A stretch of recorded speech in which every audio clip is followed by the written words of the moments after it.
Xueqi's Martial Arts Saga. Chapter 2039, Zero Wing. 3 kills words echoed throughout the valley. Starlink's members who were in the midst of battle promptly reacted to his words, their gazes shifting to Seven Light and Xueqi in fear. As 3 kills had said, the 100 Flowers Palace was only an ordinary first-rate guild. There was no way the guild could break past their blockade with only 14 players, killing so many of 3 kills peak experts. No matter how they thought about it, the palace wasn't capable of the feat. There was only one explanation for this. These 14 players were from a different power. Are you from Unyielding Soul or Crimson Emperor? Do you really have to be so secretive? 3 kills asked, staring at Xueqi. It was only a matter of time before Xueqi's group shattered the blockade. Stopping them was impossible, regardless of how much 3 kills wanted to. He couldn't figure out which power would be capable of dispatching such a small, yet powerful, assault team aside from Unyielding Soul and Crimson Emperor. If either of these superpowers had intervened in this battle, Starlink would definitely have to be careful, especially if Crimson Emperor were responsible for this team. Starlink was already engaged in a war of annihilation with Unyielding Soul. If Crimson Emperor got involved, Starlink would likely have to face 2 superpowers at the same time. 3 kills needed to know if Xueqi's party originated from the superpower or not. You don't need to guess. We aren't from either of those guilds, Xueqi answered with a faint smile. He understood what 3 kills must be thinking. After all you've done here, don't tell me you're afraid of giving us your name? There are only a handful of powers in the Dark Knight Empire that are capable of accomplishing what you have. Do you really need to hide? 3 kills growled, attempting to provoke the swordsman. Starlink's members raised their voices in agreement the moment 3 kills finished his question. Our vice guild leader is right. You've already won this battle, yet you refuse to own up. You dare call yourselves a superpower with such cowardice. I bet they're afraid of our guild's retaliation, so they don't want to reveal themselves. That's right. Only cowardly guilds act like this. If they had faced us head-on and honestly, we would have flattened them. Starlink's members started to lambaste Xueqi and his party. They said anything they could think of to get a rise from the group. They no longer cared about their crumbling blockade, considering the feat as a matter of course. Now, they were only irked by the fact that Xueqi's group refused to reveal their guild after launching such a surprise attack. Vice Guild Leader 3, are you certain that you want to know? Xueqi could not help but sigh at 3 kills. What's there preventing you from telling us? 3 kills asked, rolling his eyes. Since Vice Guild Leader 3 has requested the name of our guild, 7, tell them where we're from. Make sure you say it loudly, Xueqi said, turning to 7 Light. Understood. 7 Light, who had transformed into a demonkin, nodded. After taking a deep breath, he shouted, Listen up. We are from Zero Wing, and we have come under the 100 Flowers Palace's invitation. If you wish to keep your lives, you should run. After transforming into a gigantic demonkin, 7 Light's voice had become much louder than normal players. His words easily reached players that stood several hundred yards away. Even the independent players standing outside of the first defensive line could hear him clearly. What did he say? They're Zero Wing's members. How can that be possible? Starlink's members couldn't believe the claim. Zero Wing might be a foreign name to the Dark Knight Empire's general populace, but it was familiar to players from the various guilds. The guild was, after all, the overlord of an entire kingdom. As Starlink members, they would have, more or less, investigated such a powerhouse. However, Zero Wing was merely an up-and-coming guild, only capable of rivaling first-rate guild strength. Claiming that the guild had players who could break past their blockade so effortlessly was a joke. They must be lying.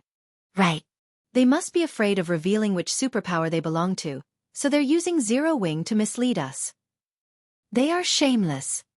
And here I thought you had the courage to take responsibility for your actions. What's the point of claiming to be from another guild? Starlink's reaction to 7 Light's declaration was frenzied, as if their rage could only be appeased if Xueqi and his comrades admitted that they were truly from a superpower. 7 Light and the other Zero Wing members were at a loss. They did not know whether they should laugh or cry. They had told Starlink's members the truth, but the latter refused to believe them, trying to find incomprehensible reasons to force them into admitting their identities. They finally Forget it. Let's just destroy their fantasy and let them die in their foolishness, Xueqi said after glancing over Starlink's members, who had practically fallen into madness. Seven Light and his companions nodded, removing their black cloaks and revealing their true appearances before Starlink's forces. Even if Starlink's members refused to believe their claim, they couldn't ignore the six-winged emblem the party members wore. That's a fake. It must be a disguise. Right. They must be using a disguise. While Starlink's members still refused to believe that Seven Light and his party were from Zero Wing even after seeing the six-winged emblem pinned to their armor, the independent players on the sidelines didn't doubt the fact. Rather, they were shocked by the revelation. Zero Wing is actually this strong. Zero Wing broke past Starlink's blockade with just 14 players? This is big news. After watching Xueqi and the others smash through Starlink's third line of defense so easily, the nearby independent players began to record the remaining battle and post the videos on the official forums. They planned to use this opportunity to make a little extra money on the side. At this time, one of the 100 Flowers Palace's assassin scouts, who watched from several hundred yards away from the blockade, contacted Cleansed Rue. How are things going on Zero Wing's side? Cleansed Rue asked anxiously. She had already notified the assassin scouts to contact her the moment Zero Wing's members began to falter, but she hadn't received word even after so long. She had even begun to wonder if the assassin scouts had forgotten to do their jobs. If they didn't send someone to pin down 3 kills the moment Zero Wing's members fell, Crimson Heart's army would fall into a precarious position. They just broke through, the reporting assassin said. What did you say? Cleansed Rue asked again, wondering if she had heard wrong. Vice Guild Leader, Zero Wing's 14 members have broken through Starlink's blockade. Starlink's forces have descended into chaos. This is the best chance for us to break through. The assassin reported excitedly. Hey, broke through? But how? Cleansed Rue couldn't help her astonishment. Was our information about 3KHI's presence incorrect? She couldn't understand how Xueqi's group could have succeeded if 3 kills had been present, but even if he weren't, there were still plenty of experts guarding the mountain pass. It still shouldn't be possible for just 14 players to break past the blockade. Chapter 2040. We meet again. Crimson Heart and her Dark Cloud Legion dashed through a quiet, forested canyon without paying any attention to their stamina consumption. Even when they were ambushed by monsters, their resistance was minimal, trying to avoid confrontation as much as possible. Hurry! We must hurry! Crimson Heart shouted as she looked at the system clock with a grim expression. 5 minutes had already passed since their assault on Starlink's blockades had begun. It was highly likely that 3 Kills team had already reached her path, waiting ahead to stop her team. Although they had broken past Desert Tiger's blockade and had been pushing their mounts to the limit ever since, there were still multiple roadblocks ahead. The forces waiting for them might not be as powerful as Desert Tigers, but they would slow the Legion's progress. Vice Guild Leader. I spotted another blockade ahead. It's manned by roughly 3,000 players. A Tier 2 Ranger suddenly reported through the team chat. 3,000. Crimson Heart frowned slightly. This was bad news for their team. Normally, a guild would post its forces on multiple sections of the road to seal it off. She had never expected so many players to man the secondary blockades. They had already sacrificed over 400 players during the clash with Desert Tiger's forces, which meant they had less than 600 players remaining. If they tried to fight their way past another 3,000 players in such a forested region, they'd pay another considerable price and waste quite a bit of time. Gritting her teeth, Crimson Heart commanded, use the Tier 3 summoning scrolls. Once we shake apart the barricade, I want everyone to gather and force through from a single point. Aside from the blood source potions, she had prepared a few trump cards to fortify Moon Creek Town to increase their chances of surviving until the 100 Flowers Palace's army arrived. The Tier 3 summoning scrolls were one of these cards. She had planned to reserve these scrolls for the fight in Moon Creek Town, but to blast past Starlink's blockade as quickly as possible and maintain the distance between her team, 3 Kills, and Desert Tigers, she had no choice but to use them. Understood. Several Tier 2 summoners behind Crimson Heart nodded in response.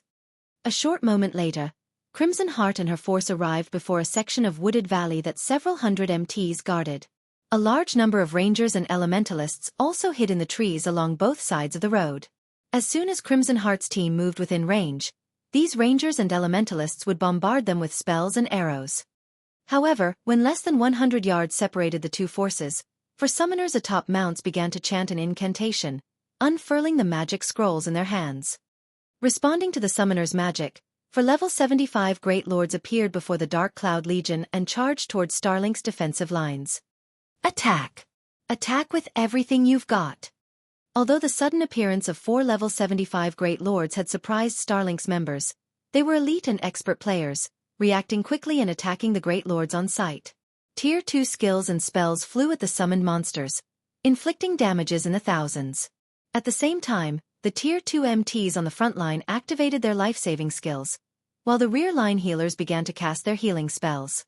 Despite the level advantage, the Great Lords weren't able to scatter the blockade quickly. However, with the 4 Great Lords taking most of the damage, Crimson Heart's team was able to approach the frontline MTs with relative ease. Starlink's Tier 2 MTs had their hands full with the level 75 Great Lords, and as a result, they fell instantly under the Dark Cloud Legion's concentrated attacks. In the blink of an eye, several Tier 2 MTs from Starlink died, opening a massive rift in the defensive line. Although the other MTs tried to fill the hole, Crimson Heart gave them no opportunities to do so as she brandished her daggers. When her blades struck, even Tier 2 MTs stumbled away from her. Despite the fervent attacks from Starlink's ranged players, Crimson Heart easily avoided their bombardment and continued to widen the gap in the enemy's defensive line by relying on the Great Lord's massive frames. This allowed the Dark Cloud Legion members to break past the blockade as a single unit. Yet, despite their success, Crimson Heart's team had still suffered more than 50 casualties in the assault. A few seconds after Crimson Heart's team broke through the blockade, a Tier 2 Ranger reported, "Vice Guild Leader, Starlink's members are giving chase." So soon? Crimson Heart's expression twisted when she heard this. She hadn't expected Starlink's players to reorganize and take up the chase so quickly. How far are they? Roughly 700 yards, the Tier 2 Ranger said. Leave 2 Great Lords behind to delay them, Crimson Heart commanded after giving the matter some thought. Even for ordinary players, 700 yards wasn't a vast distance, much less elite and expert players with their own mounts. If they allowed the Starlink members to get too close, they'd get caught in a pincer attack the moment they ran into the next blockade. With the Legion's remaining combat power, a pincer attack would signal their demise. They could only try to buy as much time as possible in this situation. After receiving their orders, 2 of the 4 summoners controlling the Great Lords split away from the team, staying behind to delay their enemies. Fortunately, the 2 Great Lords were quite effective, allowing Crimson Heart's team to put more distance between them and Starlink's forces as time passed. Now that the Legion had 2 Great Lords to lead the way, Crimson Heart's players no longer had to worry about monster interference. The Great Lords swept aside any monsters that attempted to ambush the players effortlessly. Moreover, with the Great Lord's strength, breaking past the blockades manned by 1,000 or 2,000 players became significantly easier. Vice Guild Leader, we'll reach Moon Creek Town in less than 10 minutes. A Tier 2 Ranger excitedly reported after looking at Silent Canyon's system map. Everyone, get ready. Once we enter the town, we'll likely have another tough battle to face, Crimson Heart said as she breathed a sigh of relief. Their journey had not been easy. Despite using Tier 3 summoning scrolls, the Dark Cloud Legion had still lost players. Now, fewer than 200 members remained. Fortunately, they were almost to Moon Creek Town. As long as they passed the blood source potions out to the players in Moon Creek Town, they should be able to buy enough time for the 100 Flowers Palace's main army to arrive. However, as Moon Creek Town appeared on the horizon, several hundred fire arrows rained down on Crimson Heart and her team. Caught off guard, the Legion tried to dodge the incoming attacks. Unfortunately, the fire arrows were quite fast, and not even the Dark Cloud Legion's experts could dodge them in time, taking the hits. To make matters worse, these experts fell after taking 2 fire arrows. The arrow's power was nothing like the spells players typically used. As chaos tore at Crimson Heart's team, a gigantic magic array appeared in the sky, enveloping the Dark Cloud Legion. This is a magic barrier. Crimson Heart's expression darkened as she watched the translucent barrier form around her players. That's right, we prepared this specifically for you. Are you surprised? Suddenly, a rugged voice emerged from within the barrier, familiar enough that Crimson Heart and her companions spun toward its origin. Before they had realized it, a large group of players had appeared in the clearing ahead of them. The origin of the rugged voice was a level 62, Tier 2 Berserker. Desert Tiger? Crimson Heart was stunned when she saw the man. How did you get here? Her Dark Cloud Legion had lost over 400 members during the battle with Starlink's first blockade. Desert Tiger himself had been responsible for over 1/4 of those deaths. If her subordinates hadn't fought as desperately as they had, Desert Tiger might have pinned her down, and they never would have made it past the first roadblock. Logically, Desert Tiger should still be far behind her team, yet he stood before her now. Why wouldn't she be surprised? Don't tell me you think that mounts are the only way to cross long distances quickly. Desert Tiger chuckled as he looked at Crimson Heart. Could it be a flying tool?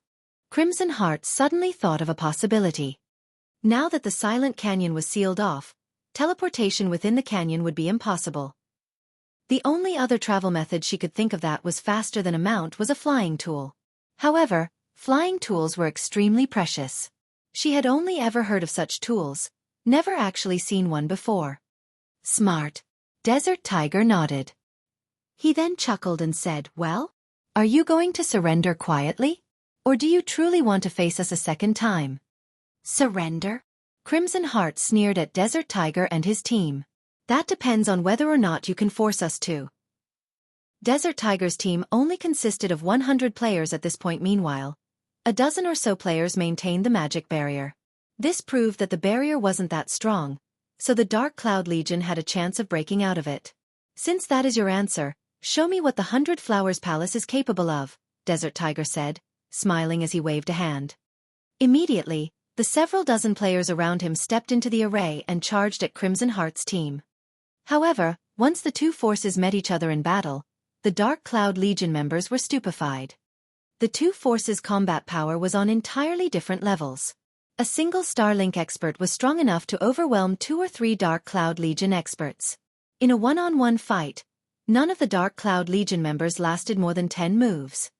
Even an expert as powerful as Crimson Heart was forced to focus on defense against 5 Starlink experts' coordinated attacks.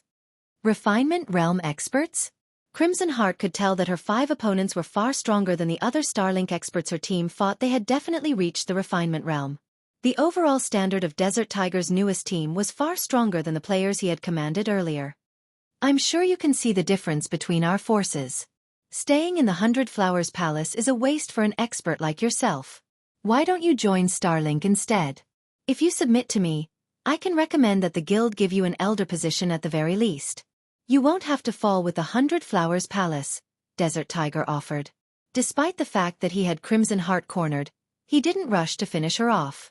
Instead, he continued to try to persuade her, saying, "If you are hoping that the team on the other path will reach the town, I'd suggest you abandon the idea. Unlike myself, those old fossils don't have the patience to play with their opponents." "In your dreams," Crimson Heart growled, determination flashing in her eyes as she prepared to make a last stand. "Since that is the case, I'll send you to hell alongside your precious palace," Desert Tiger bellowed. He immediately activated Charge, targeting Crimson Heart. However, as soon as Desert Tiger entered the magic barrier, an indifferent voice echoed across the battlefield. "Vice Guild Leader Crimson, I'm truly sorry for the long wait." Everyone turned toward the voice's origin the instant they heard it, spotting a dozen or so figures a short distance away from the magic barrier. The leader of the group was a cloaked, young man. Chapter 2041. She's telling the truth. Both Starlink's peak experts and the Dark Cloud Legion's members couldn't help but turn due to the arrival of Shifeng's party on the plain, broad road. "How are you here?" Shock overwhelmed Crimson Heart when she saw Shifeng and his companions. For a moment, she even wondered if she was hallucinating. "Did you manage to circle around 3 kills blockade?" Logically, Zero Wing's team shouldn't have made it this far. 3 kills, someone far more powerful than Desert Tiger, had guarded the other path. Even her team suffered such severe casualties trying to get past Desert Tiger. Yet Zero Wing's team had arrived without losing a single member. No matter how she looked at it, Zero Wing's team did not look like it had engaged in battle. The only explanation she could think of was that Zero Wing's members had found another route, allowing them to bypass 3 kills team entirely. There's a way to skirt around the blockades? Unfortunately, we didn't find one. We just fought our way here, Xueqi said, shaking his head. Crimson Heart was speechless.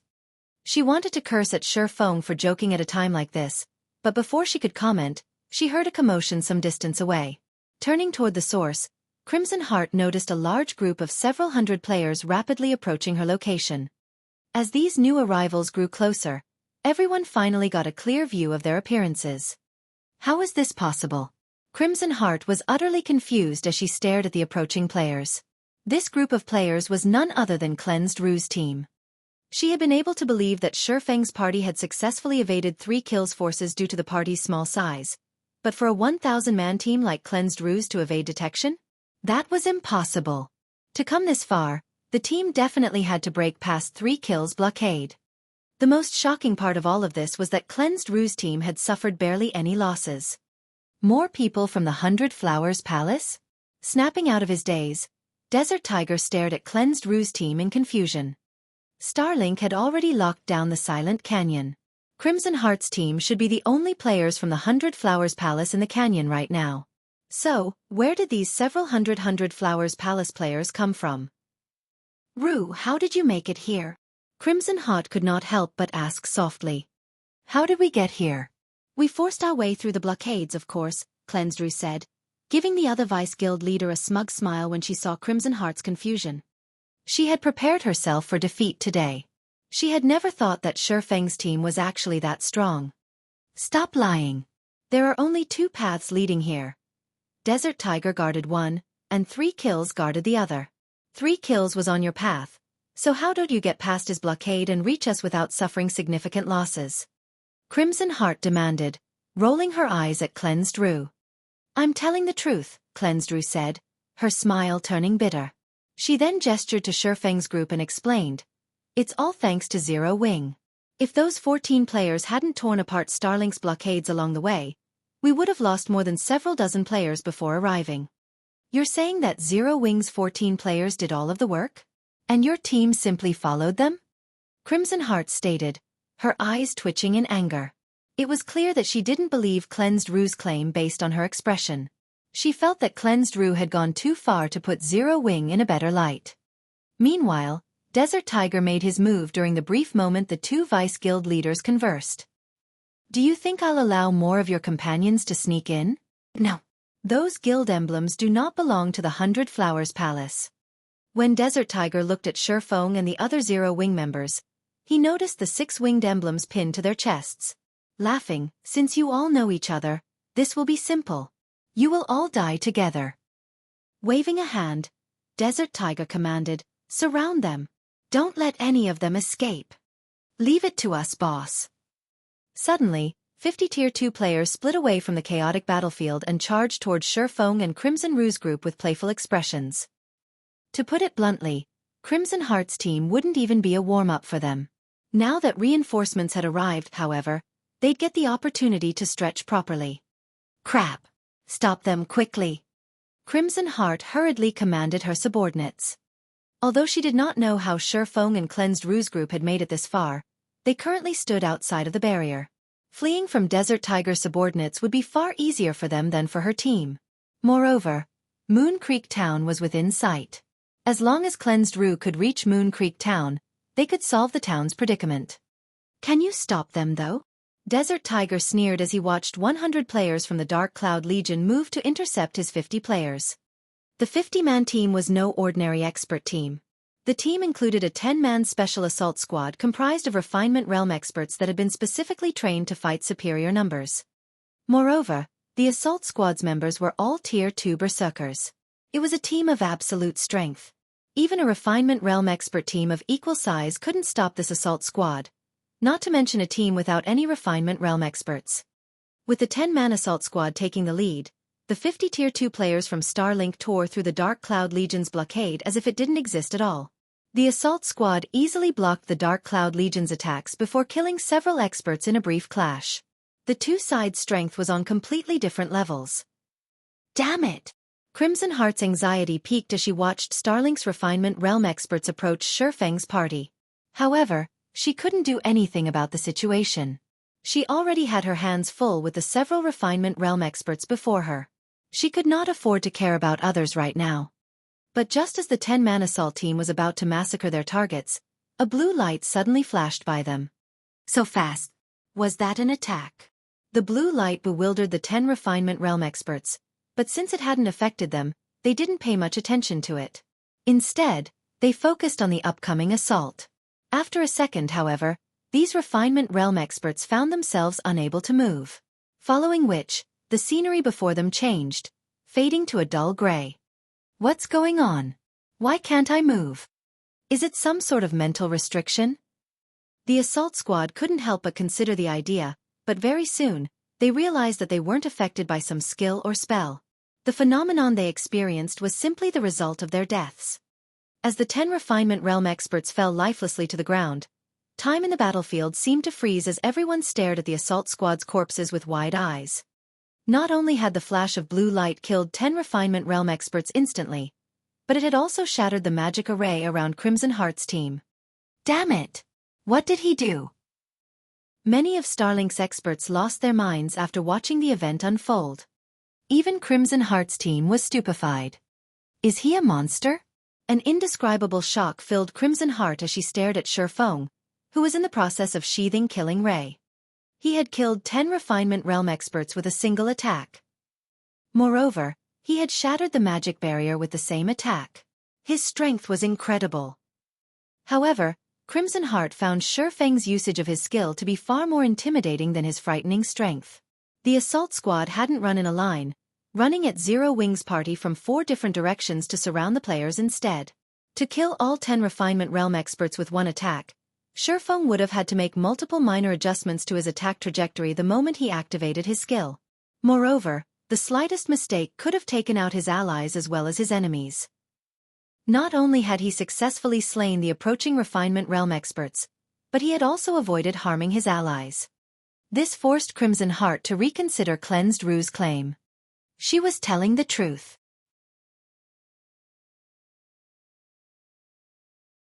Chapter 2042. Getting Serious. While everyone was still shocked by the fact that 10 refinement realm experts had been instant killed, Seven Light and his comrades took advantage of the opportunity to make their move. In the blink of an eye, 13 figures dashed into Starlink's ranks with vicious attacks. Taking the lead, Seven Light activated Windblade and arrived before 3 Starlink MTs and 4 melee players. He then brandished his swords at the MTs' sturdy shields. Tier 2 skill, Omni-Slash. Suddenly, 4 sword lights radiated out from Seven Light, and although Starlink's members blocked the spreading lights, the resulting impact forced them to stumble back several steps, revealing several holes in their defenses. Seven Light then swung his 2 swords again. 2 sword lights flew toward one of the Tier 2 MTs. One knocked away the MT's shield while the other bit into the player's armor. The MT began to lose HP rapidly. Before the rear line healers could react, Seven Light followed up by swinging one of his long swords and activating the Tier 2 skill, Dispersing Slash. Suddenly, 6 sword lights left Seven Light's longsword, devouring the Tier 2 MT's remaining HP. Although Seven Light's action seemed slow, from afar, one would only see him charge into the crowd. Then, as if for no reason at all, the 7 players around Seven Light stumbled backward. One even fell to the ground, dead. The results of Stubborn Bone and the other Zero Wing members' assault were roughly the same. During the initial confrontation alone, more than 10 of Starlink's surviving 40 Tier 2 experts had died. Now, less than 30 players remained. Desert Tiger's 50-man team had held the advantage against Crimson Heart's players, but due to the arrival of Cleansed Rue's team, the situation had taken a turn for the worst for Starlink's force. Vice Guild Leader, we're too outnumbered. At this rate, it is only a matter of time before they annihilate us. One of Starlink's Tier 2 Guardian Knights anxiously reported. They would have still had a chance if they had only needed to face Crimson Heart and Cleansed Rue's teams, but Xueqi's party continued to slaughter their members. It wouldn't be long before the remaining 20-plus players who fought Xueqi's players were eliminated. If Xueqi's party finished them off and regrouped with Crimson Heart and Cleansed Rue, they would suffer for it. Retreat! Everyone retreat! Desert Tiger grimly commanded. He also realized the outcome that awaited them if they continued this fight. Firing a fierce glare at the distant Xueqi, he growled. "I'll let you live for a little while longer." Desert Tiger then turned and left, showing no intention of staying for this battle. Seeing this, Starlink's players began to split up and flee into their surroundings. Despite the retreat, the 100 Flowers Palace's vice guild leaders didn't try to chase them down. Starlink's forces hid all around Moon Creek Town. If they gave chase, they'd only throw their lives away. Moreover, Moon Creek Town's safety was their priority. They were not here to fight Starlink's forces. "Elder Yifeng, thank you for your help. Had you not arrived in time, I'm afraid that Desert Tiger would have slaughtered us," Crimson Heart said as she approached Xueqi, complex feelings twisting inside her. She had wanted to prove the 100 Flowers Palace's power to Zero Wing, but she had only embarrassed herself. Her Dark Cloud Legion had started this operation with 1,000 members. Now, less than 200 remained. In contrast, Zero Wing's party of 14 was completely intact. Zero Wing had even escorted Cleansed Rue's team without allowing the latter to suffer significant casualties. The difference between them was obvious at a glance. Finally she, more or less, understood why Cleansed Rue had so strongly supported an alliance between the 100 Flowers Palace and Zero Wing. "You're welcome." Crimson Heart's sincere thanks surprised Xueqi, but her actions also indirectly acknowledged Zero Wing's strength. He could now assume that his trip to the Dark Knight Empire hadn't been fruitless. "It is still too dangerous here. Let's head to Moon Creek Town." Crimson Heart nodded in response. She knew that they could be ambushed at any time. Immediately, both the 100 Flowers Palace and Zero Wing's members hurried toward Moon Creek Town. Fortunately, the small army hadn't encountered any of Starlink's members during the last of their journey. This allowed the group to reach the town safely. Once they were in the town, Crimson Heart and Cleansed Rue got to work. Aside from organizing the town's defenses, they distributed blood source potions to the town's elite and expert players.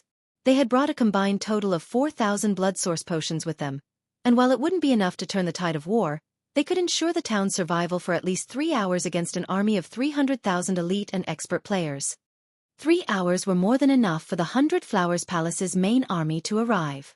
Once it did, Starlink would have to pay the price in blood if it wanted to capture Moon Creek Town. Needless to say, Starlink would avoid paying such a price. After all, Unyielding Soul and Crimson Emperor were its true targets. Losing a large number of elite players to defeat the 100 Flowers Palace simply wasn't worth it. Doing so would only give Unyielding Soul and Crimson Emperor an edge in the overall war. Following which, time passed uneventfully. Due to Crimson Heart and the others' arrival, a relaxed energy replaced the previous gloomy atmosphere that had swallowed the town. Many players had even begun to chat about the upcoming Starlink siege as if they weren't related to the war in the least. "Big Sis Rue, I've just received an offline message. The guild leader has gathered an army of 200,000 and is on the way now. She should arrive in 3 hours or less," Cleansed Rue excitedly told Crimson Emperor, who observed the situation beyond the town from the town's walls, as she approached. 3 hours. Crimson Heart felt as if she had just heard the voice of God, revealing an ecstatic expression. Surviving 3 hours against Starlink's army was no longer a major issue for Moon Creek Town. In other words, Moon Creek Town was practically safe from capture. Next, the 100 Flowers Palace needed to stabilize its position in the Dark Knight Empire. Losing East Valley Town had significantly impacted the palace's operations, after all. Meanwhile, she saw the wisdom in partnering with Zero Wing after witnessing the guild's performance. Although, she still deemed it necessary to negotiate the conditions of their partnership. While Crimson Heart and Cleansed Rue chatted merrily, Moon Creek Town's crisis alarm rang out, echoing throughout the town. Both Vice Guild leaders spun toward the distant plains and canyon. The alarm announced that the scout players stationed on the town's walls had discovered threatening forces, and the guild members in town should prepare for battle. Suddenly, a large army of players slowly entered the spacious plains. There were so many of them that the army looked like a creeping shadow swallowing the plains. However, these players came to an abrupt halt after crossing a short distance. They quietly stood outside of the defense turret's range as if waiting for something. "Are they not here to attack?" Cleansed Rue muttered as she watched Starlink's grounded army. "Are they hesitating on whether or not to siege the town?" When an army sieged a town, it usually did so without pause to ensure that the defenders didn't have time to prepare. Otherwise, the invading army would have to pay a much greater price during the siege. As a superpower, Starlink should know this rule quite well, yet its army still stopped outside of the town. It was unusual. They're not attacking? Crimson Heart had a bad feeling as she stared at Starlink's unmoving army. No, something's not right, Rue. Why would an army, which has a high chance of success, stop its advance? To raise morale? Or maybe the army has absolute confidence in its victory? Cleansed Rue considered the situation, but after a moment, she realized something. Tell everyone to get ready. Activate the defensive magic array. Our enemy likely has more than just 300,000 players. I think we're witnessing a superpower getting serious for the first time. Crimson Heart yelled.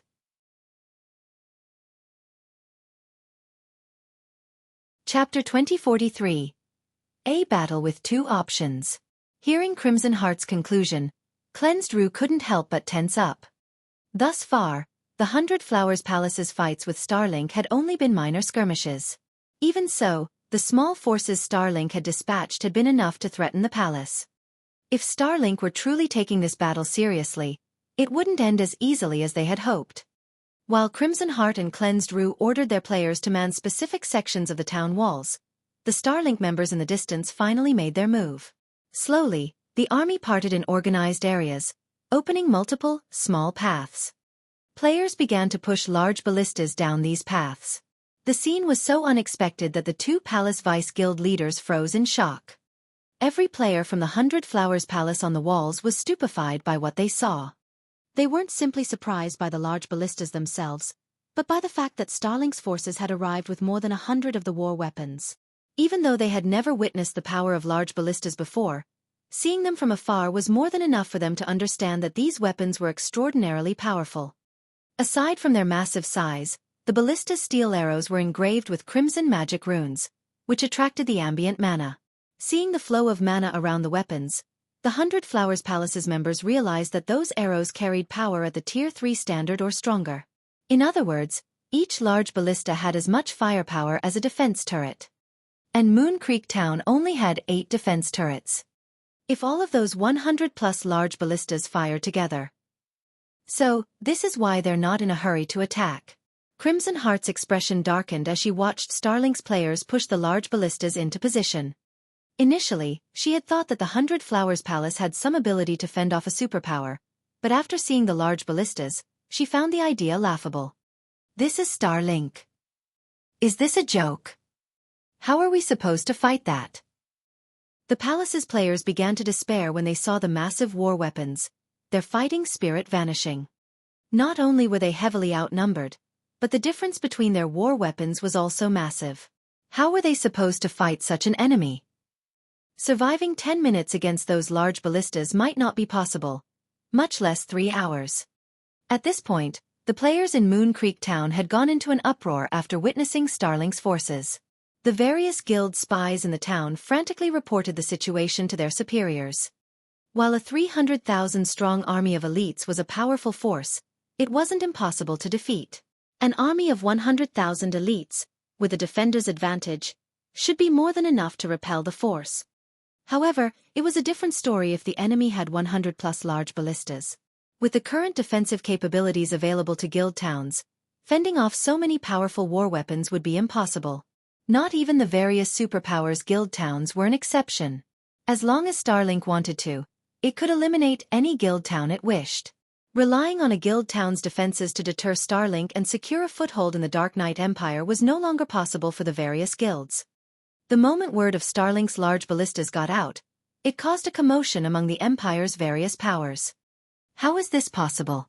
Unyielding Heart frowned as he read the report he had just received from a subordinate. How did Starlink get its hands on so many large ballistas? Unyielding Soul had been keeping an eye on Starlink's movements. Naturally, Starlink's attempt to pacify the 100 Flowers Palace hadn't escaped the guild's notice. Unyielding Soul had been preparing in secret to help the 100 Flowers Palace and foil Starlink's plans. But now, the guild's own towns might be at risk. This move is truly... Shadow Flower gritted her teeth when she saw the numerous large ballistas in the recording before her. How is this just an attempt to capture Moon Creek Town? Starlink is basically solidifying its position as the Dark Knight Empire's overlord. Starlink could have easily taken Moon Creek Town, yet it had taken its sweet time to set up blockades and use fanciful maneuvers. It was clear what Starlink's true goal was: making an example of the 100 Flowers Palace. Starlink knew that the various major powers, including the two superpowers, were watching the situation in Moon Creek Town. So it planned to use the palace to prove its strength to the Empire's various major powers. Guild leader, do we still plan to head to Moon Creek Town? One of the 100 Flowers Palace's upper echelons could not help but ask. Notify Crimson and Rue. Tell them to abandon the town immediately and get as many people out of there as possible. Shadow Flower commanded, frustrated, after giving the matter some thought. Understood.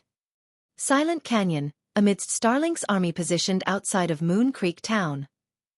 Guild leader, the 100 Flowers Palace's Crimson Heart has just contacted us to express the palace's willingness to hand Moon Creek Town over to us. In return, they have requested that we allow them to leave the town. Dawn Webb, who wore a set of luxurious mage robes and carried a crystalline staff, said, smiling at Lu Xinglua. They want to surrender now that they've realized how much stronger we are? Lu Xinglua revealed a playful smile. From what 3 and Tiger have told me, Zero Wings members are participating in this war. That is the case, Dawn Webb confirmed. Zero Wing has ruined my plans multiple times now. Since we've met again, I want them to pay interest for their previous insults. Tell the 100 Flowers Palace that if it wants to leave the Silent Canyon, it must kill every Zero Wing player in the town within the next 10 minutes. I'll allow them to leave the canyon safely if they complete the task. If not, they should abandon any hope of leaving this place alive. Lu Xinglua said, sneering. Understood. I'll notify them right away. Dawn Webb replied before sending her subordinates to relay the message. Meanwhile, standing on Moon Creek Town's walls. Big Sis Crimson, Starlink has sent a reply. Zero Wing or survival. We can only choose one, Cleansed said grimly as she read the message her subordinate had sent. Starlink must really look down on our guild, Crimson Heart said frostily. Notify everyone. We will fight the enemy to the death. Even if we are annihilated, we'll take some of Starlink's forces with us. Rue, organize an expert legion. Once the battle begins, escort Zero Wings members away from the battlefield. This is the 100 Flowers Palace's problem. Zero Wing has already helped us quite a bit. We cannot drag them any further into this mess. I understand. Cleansed Rue nodded. Cleansed Rue left to follow Crimson Heart's instructions. As for Crimson Heart, she began to gather her forces to prepare for combat. 10 minutes passed quickly. Good. Very good. When Lu Xinglua, who watched Moon Creek Town from a high vantage point, didn't receive a reply from Crimson Heart, he commanded, since they want to die, I will grant their wish. Notify our members to begin the attack. I want every player from the 100 Flowers Palace dead.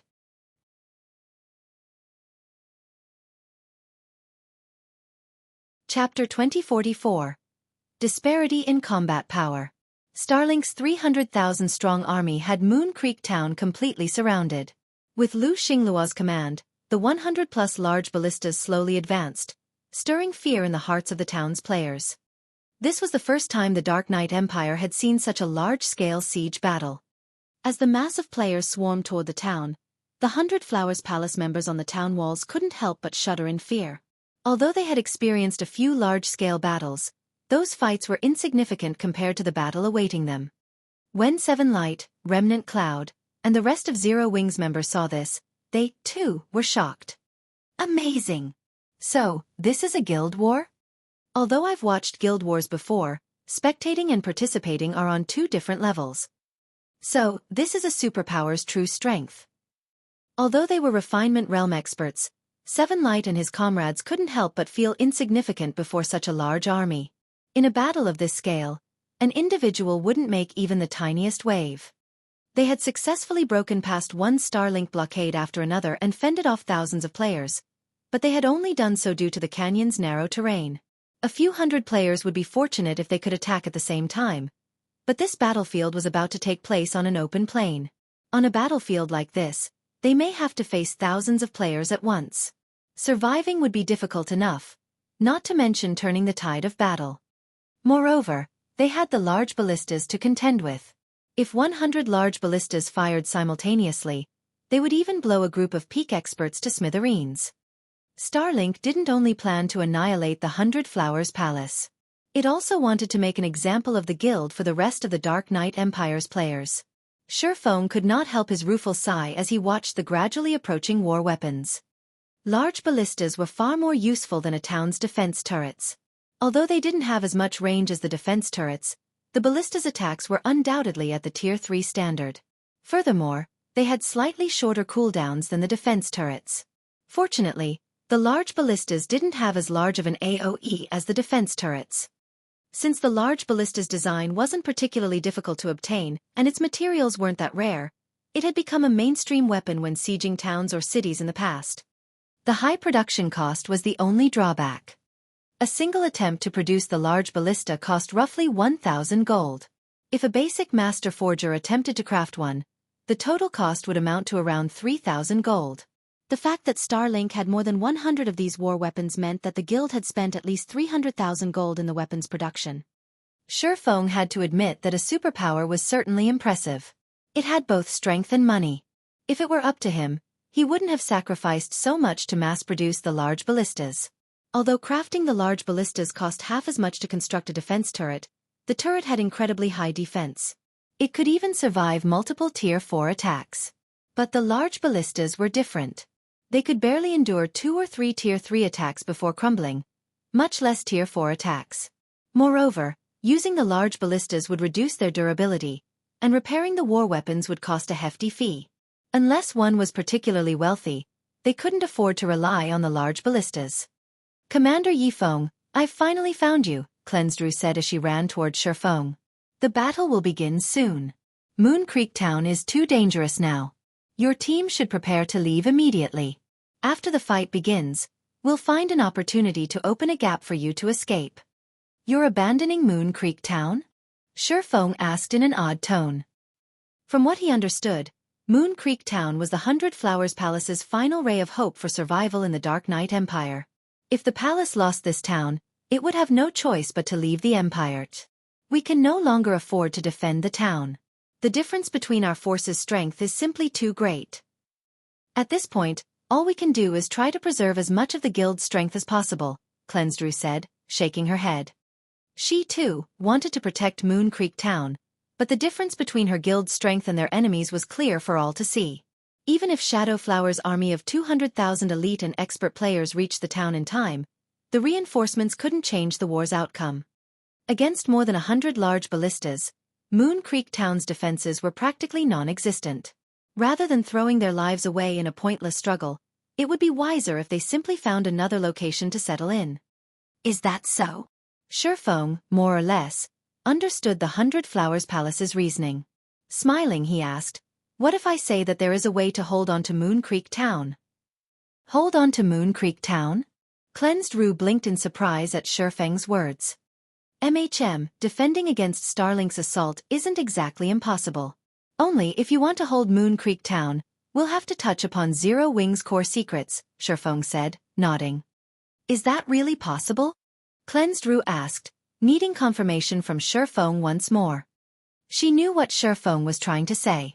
As long as the 100 Flowers Palace agreed to ally with Zero Wing would help protect Moon Creek Town, but she couldn't figure out what method they could employ to save the town. "I'm 80% confident," Xueqi said after giving the matter some thought. 80%? Cleansed stared at the swordsman in shock. Despite facing a 300,000-strong elite army and 100-plus large ballistas, Xueqi insisted that they had an 80% chance of victory. If she hadn't been traveling alongside this swordsman and gained a certain understanding of this man, she would have suspected him of lying to her. "If we fail to protect the town, I will represent Zero Wing in abandoning the alliance conditions. On the contrary, if we succeed, our previous conditions will remain unchanged. What are your thoughts?" Xueqi asked. "All right, I'll negotiate with the guild leader immediately." Cleansed nodded to Xueqi's conditions and confident tone. She then contacted Shadowflower and Crimson Heart, relaying the offer, word for word, and asking them to make a decision. Hold Moon Creek Town? Against such an assault? Crimson Heart found Cleansed claim difficult to believe. Not even Unyielding Soul and Crimson Emperor would dare interfere in this war now. Not even they could protect Moon Creek Town against Starlink's forces, and they were too afraid of drawing the guild's attention. However, since Zero Wing had made the offer, we won't suffer any additional losses if this plan fails. Giving it a try doesn't matter at this point, Shadowflower said after considering the situation. In the end, she agreed that Shifeng's conditions were better than doing nothing and fleeing from the Dark Knight Empire. Following which, Cleansed Rue signed a contract with Shifeng on behalf of Shadowflower, solidifying the alliance between Zero Wing and the Hundred Flowers Palace. If Zero Wing successfully protected Moon Creek Town, the Hundred Flowers Palace would hand over the management rights to 50% of its shops in the Empire. On the other hand, if Zero Wing failed, this agreement would be null and void. Commander Yi Feng, what do you need the Hundred Flowers Palace to do? Cleansed Rue asked once the contract had been signed. How many players do you currently have in Moon Creek Town? Shifeng responded with a question. We have 35,000 members garrisoned in the town. Among them, around 3,000 are experts. There are also 1,000 NPC soldiers, 300 of which are Tier 2, Cleansed Rue said. If need be, we can also utilize 4,000 blood source potions to create 4,000 temporary experts. Normally, such a force would be more than enough to defend a town, but against 300,000 elite players, the force would be quite fragile. Not bad. It should be enough. Shifeng nodded approvingly. He then shifted his gaze to Seven Light and the others and commanded, "All right, let's get to work. Starlink's large ballistas will be your targets." Wonderful.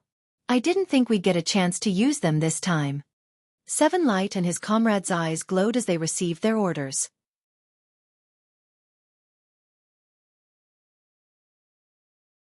Chapter 2045. Guardian Puppet appears. Just them?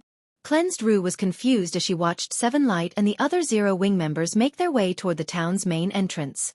She couldn't fathom what Shifeng intended to do. Although she had previously witnessed their strength, individual combat power would be utterly useless in the upcoming battle. A melee peak expert might even fare worse than an ordinary Tier 2 elementalist. An elementalist, after all, had AoE spells they could use to cause immense damage on the battlefield. Seeing this, she wondered if Shifeng was playing a prank on her. Relax. Seven Light and the others are quite strong, Shifeng said with a faint smile. This place is too remote. Let's head to the main entrance to get a better view of the situation. Cleansed Rue was speechless, but it was true that she needed a proper view of the battlefield. A large group of players from the Hundred Flowers Palace stood on the walls around the main entrance in strict organization. They anxiously awaited the arrival of Starlink's slowly advancing army. Knowing that this battle would determine their guild's fate, even the palace's expert players, who had experienced countless life-or-death battles, couldn't help their growing nerves. As Crimson Heart carefully observed the battlefield, Shifeng and Cleansed Rue arrived near her post on the wall. "Commander Yi Feng, you're here." Crimson Heart greeted Shifeng. Looking at the situation, Starlink seems intent on breaching the town from its main entrance. It hasn't positioned any forces on the town's other sides. By the looks of it, Starlink plans to trap us all in Moon Creek Town before wiping us out. Starlink's people are despicable. They dare to look down on us? Do they think they only need a fraction of their strength to annihilate us? A middle-aged upper echelon from the Hundred Flowers Palace growled. Although Starlink's forces were frightening, Moon Creek Town had its own war weapons prepared. A total of 8 gnome cannons and 4 catapults were stationed in the town, all of which had been set up in key locations. With a single command, these war weapons would fire simultaneously. However, when Cleansed Rue realized that Starlink was trying to belittle them, she wasn't angry, but relieved. It was true that Starlink qualified to belittle the Hundred Flowers Palace. Moreover, facing the 60 large ballistas leading the charge would be far less difficult than fighting more than 100. They mobilized 60 large ballistas? It didn't surprise Shifeng overmuch as he watched the approaching army. Large ballistas were consumable items. They lost durability during use. Starlink's goal in this battle against Moon Creek Town was simply to put on a show for the Dark Knight Empire's major powers. Since it could complete the task with just 60 large ballistas, it didn't need to mobilize its full force and waste the resources to repair them afterward. Furthermore, if the large ballistas moved at full speed, the town's defense turrets would struggle to hit them from farther than 1,000 yards. Meanwhile, The large ballistas had a maximum range of L3 yards. As long as they stayed between the 1,000-yard mark and 1,300-yard range, the defense turrets wouldn't pose much of a threat. With Moon Creek Town's defenses, 60 large ballistas would be more than enough to decimate the town. Shortly after Xueqi arrived on the wall, he heard a voice from a nearby defense turret. Vice Guild Leader. Starlink's army is within shooting range. The announcement forced the palace members' anxiety over the tipping point. They immediately turned to Crimson Heart. Now that the enemy was within the defense turret's range, the battle would begin. Attack. Target the most concentrated areas. Crimson Heart commanded after taking in a deep breath. Every defense turret and war weapon in Moon Creek Town fired simultaneously, a round of explosions echoing throughout the town. Boom, boom, boom. Contrary to everyone's expectations, however, the attacks exploded in the air before reaching Starlink's army as if they had collided with a translucent waltz. Crimson Heart's expression darkened as she stared at the space above Starlink's army. Do they have a defensive magic array? Defensive magic arrays fell into two categories. The first type included town or city defensive magic arrays, while the second type was reserved for field defensive magic arrays. Field-type defensive magic arrays were excruciatingly rare since they could be used anytime and anywhere. They were godly tools in large-scale combat between guilds. Even until now, the 100 Flowers Palace didn't have a single magic array scroll for this type of defensive magic array, let alone a complete set. Naturally, town and city-type defensive magic arrays could only be used within towns or cities. Due to their limited usage, they were considerably easier to obtain. Obtaining such a magic array wasn't too difficult for a first-rate guild like the 100 Flowers Palace. Meanwhile, Starlink clearly employed a field-type defensive magic array. Ha ha ha! Did you think Starlink would attack without considering its own defense? Lu Xinglua laughed as he watched Moon Creek Town's attacks fail. Notify the army. Tell them only to attack with the large ballistas. We need to show everyone the consequences of making an enemy of Starlink. Understood. Dawn Webb replied before relaying Lu Xinglua's command. Meanwhile, Starlink's army increased its pace toward Moon Creek Town. Very quickly, the army came within L3 yards of the town. Attack! Suddenly, all 60 large ballistas launched their gigantic arrows, bombarding Moon Creek Town. Boom, boom, boom. The sounds of multiple explosions and cracking stone rang out through the town. Although the town's defensive magic array could hold off Tier 3 attacks, the array still cracked under such a ruthless assault. It was obvious that the first volley had depleted a significant portion of the magic array's energy reserves. This made the 100 Flowers Palace members even more nervous. Defensive magic arrays had a limited amount of energy. Once their energy reserves had been depleted, the array would vanish. Normally, a town's defensive magic array could survive ordinary attacks for a long time, but it would be a different story if the attacks were capable of cracking the barrier. The defensive magic array wouldn't last long under such an assault. If Moon Creek Town lost its defensive magic array, players like them would bear the brunt of the ballista's attacks. The 100 Flowers Palace players weren't the only ones shocked by the large ballista's assault. Even the town's visiting players were stunned, especially the spies from the various major powers. They had never expected the large ballistas to deal additional damage to the town's magic barrier. This effect was disastrous news for the Empire's various major powers. Sure enough, a basic defensive magic array that can block large ballistas' attacks is too much to ask for. Xueqi thought to himself as he looked at the cracks that had appeared above the town. He then turned to Seven Light, Remnant Cloud, Silent Blade, and Stubborn Bone, commanding, "It's time for you to act. Be careful of those large ballistas." Understood. Hearing Xueqi's command, the 4 players in question revealed ecstatic expressions. They then jumped from the wall and charged towards Starlink's forces. What are they trying to do? Are they crazy? No, that's not it. They don't seem to be from the 100 Flowers Palace. Look at their guild emblems. I think they're from Zero Wing. Both Starlink's members and the distant spectating players were shocked to see the 4 players dash towards Starlink's army. Are Zero Wing's members trying to escape? Have we scared them silly? Lu Xinglua sneered at Seven Light and the others. Relay my commands. Even if they've lost their minds, do not let them leave. Blast those 4 to pieces. 4 large ballistas, which had been aimed at Moon Creek Town, suddenly fired at Seven Light and his companions. 4 massive arrows transformed into streaks of red light as they tore through the sound barrier and flew towards Zero Wing's members. However, just before the crimson lights struck Seven Light's group, 4 gigantic figures appeared before the players. The streaks of red light stopped abruptly in front of the gigantic figures, incapable of proceeding an inch farther. Impossible! Everyone watching these gigantic figures was stunned. 4 massive robots had grasped the ballista arrows, which were as wide as tree trunks in their palms.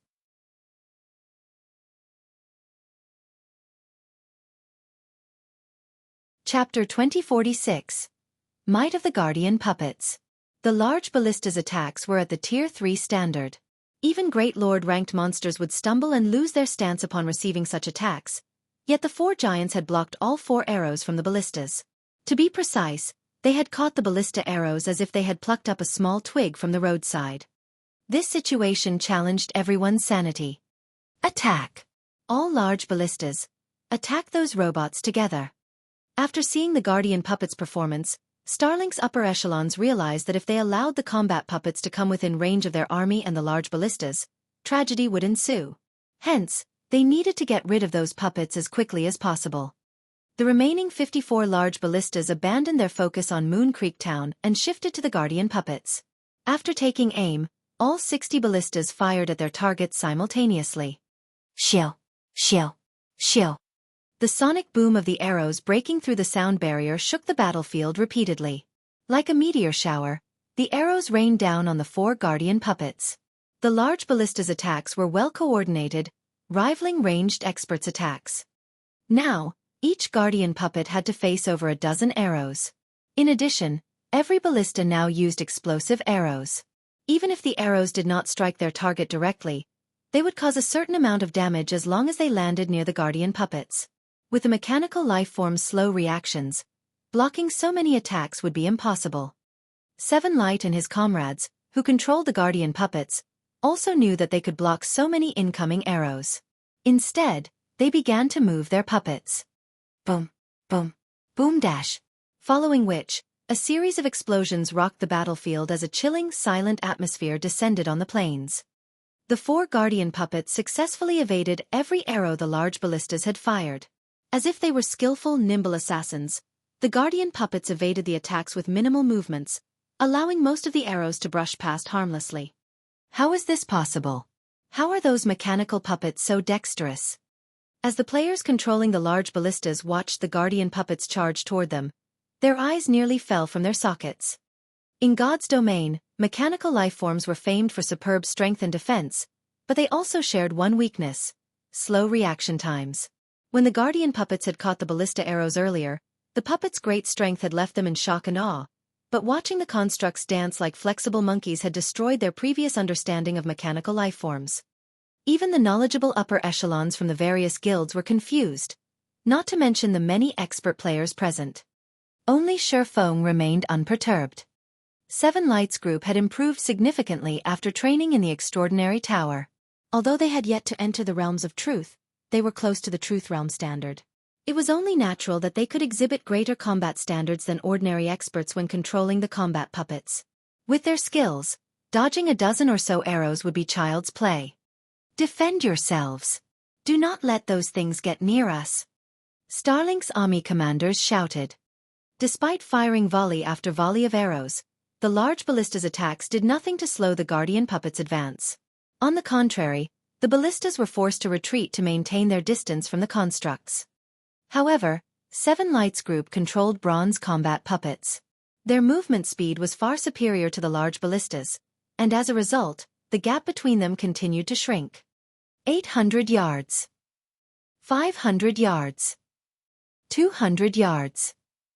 When less than 100 yards separated the two sides, Starlink's members began to grow nervous. However, the 4 Guardian Puppets came to a sudden halt as if they had slammed into a translucent barrier. A defensive magic array? Looking at the barrier before him, Seven Light met it with a series of punches, but the magic barrier remained intact. What a pity!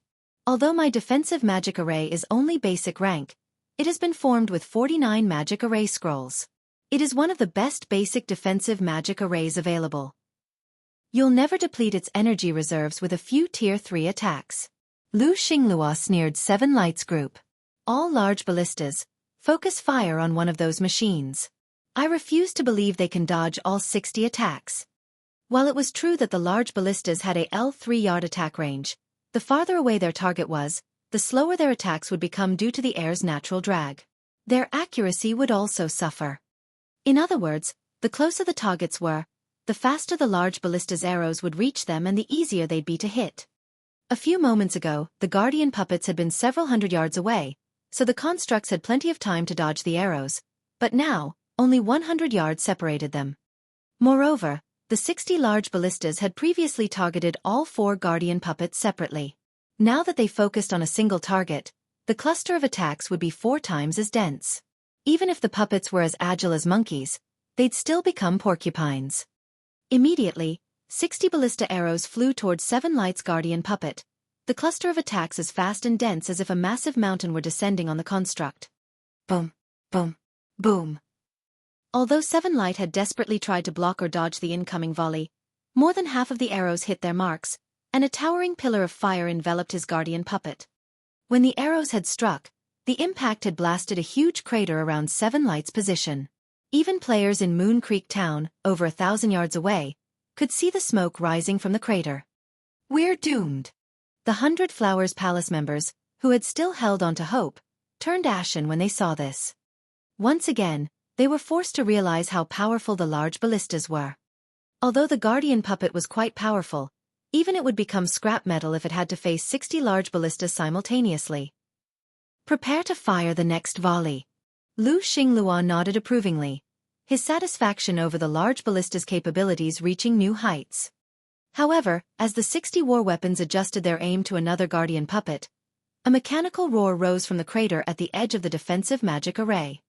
Suddenly, an 8-meter-tall figure emerged from the thick black smoke. It was none other than 7 Lights Guardian puppet. Aside from a little dirt, the puppet's outer shell remained whole. It's unharmed? How is that possible? Lu Xinglua's smile froze when he saw 7 Lights Guardian puppet. He simply could not believe that 60 large ballista's attacks had been ineffective against this mechanical life form. Unfortunate, the Guardian puppet wasn't exactly unharmed as Lu Xinglua and everyone else assumed. It had taken a little damage from the 36 arrows it had received. In total, it had lost 36 durability points. Each ballista arrow had only cost the puppet a single point of durability. However, since the Guardian puppet had a total of 1,000 durability, the damage it had received was insignificant. Now that you're done, it's my turn. After climbing out of the crater, 7 Lights Guardian puppet transformed into a blur as it dashed toward the defensive magic array. One of its gigantic mechanical arms then twisted into a massive steel sword with crimson runes decorating its length. Once the runes had gathered enough of the surrounding mana, the Guardian puppet thrust its blade into the magic barrier. Tier 3 skill, Flame Jab. Boom! A flaming vortex emerged from the sword, devouring everything in its path. The roaring flames tore a massive hole in the previously indestructible magic barrier, and the array slowly began to disintegrate. It was obvious that Flame Jab's power had exceeded the defensive magic array's tolerance.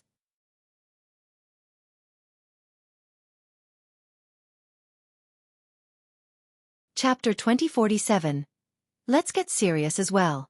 As the defensive magic array protecting Starlink's army began to disintegrate, time seemed to freeze across the entire world. The players controlling the large ballistas, who had been preparing to attack another Guardian puppet, stilled, staring at the puppet standing before their shattering magic barrier.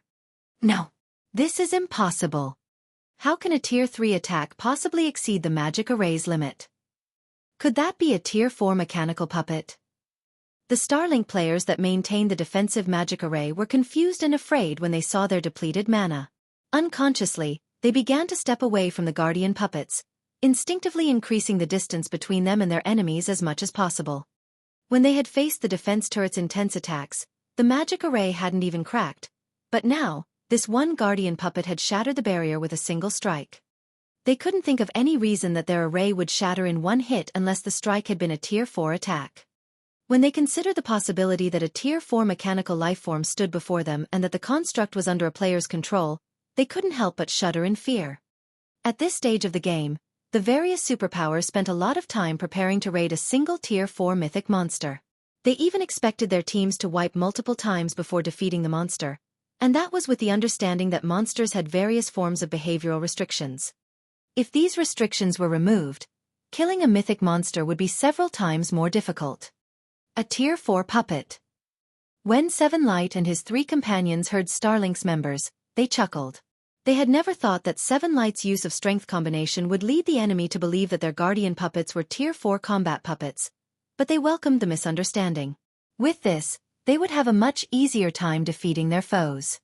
The mental pressure players faced when fighting a Tier 3 being versus a Tier 4 was completely different, after all. The 4-0 wing players controlled their guardian puppets, striking at the large ballista's locations. As the constructs moved, they devastated the ground beneath them, sending players in their way into the air. Before the large ballistas could fire another volley of arrows, Seven Light and the others reached the weapons. They then swung their transformed arms at their targets. Boom! Although the large ballistas were over 4 meters tall, they were no different than pebbles on the roadside compared to the 8-meter-tall guardian puppets. When the guardian puppets' sword arms descended, they halved the large ballistas before them. They also carved deep groves, over a dozen meters or so long, into the ground. There was no question that these constructs' strength was at the peak of Tier 3. In that single exchange, Starlink had lost 4 of its large ballistas. For a moment, the surrounding players were utterly stupefied. While the large ballistas appeared to be made of only wood and metal, magic runes strengthened their structure. Even a Tier 2 player would need to attack for a long time to destroy one. These war weapons could even survive a few Tier 3 attacks. Yet, the guardian puppets could destroy a large ballista in one hit. While everyone was still in shock over the guardian puppets' power, the constructs destroyed 4 more large ballistas. Damn it! All large ballistas, retreat immediately! Lu Xinglua hurriedly commanded, his expression grim. Summoning unit, use the Tier 3 summoning scrolls. Do not let those things get close to the large ballistas. Producing each large ballista cost 3,000 gold. This battle had only begun a short moment ago, yet they had already lost 8 large ballistas. Even though Starlink was wealthy, it could not afford such a costly war. Following their orders, Starlink's summoning unit activated 8 Tier 3 summoning scrolls, commanding their 8 summoned Great Lords to work in pairs to pin down the enemy constructs. In the meantime, the players operating the large ballistas frantically retreated. Scram!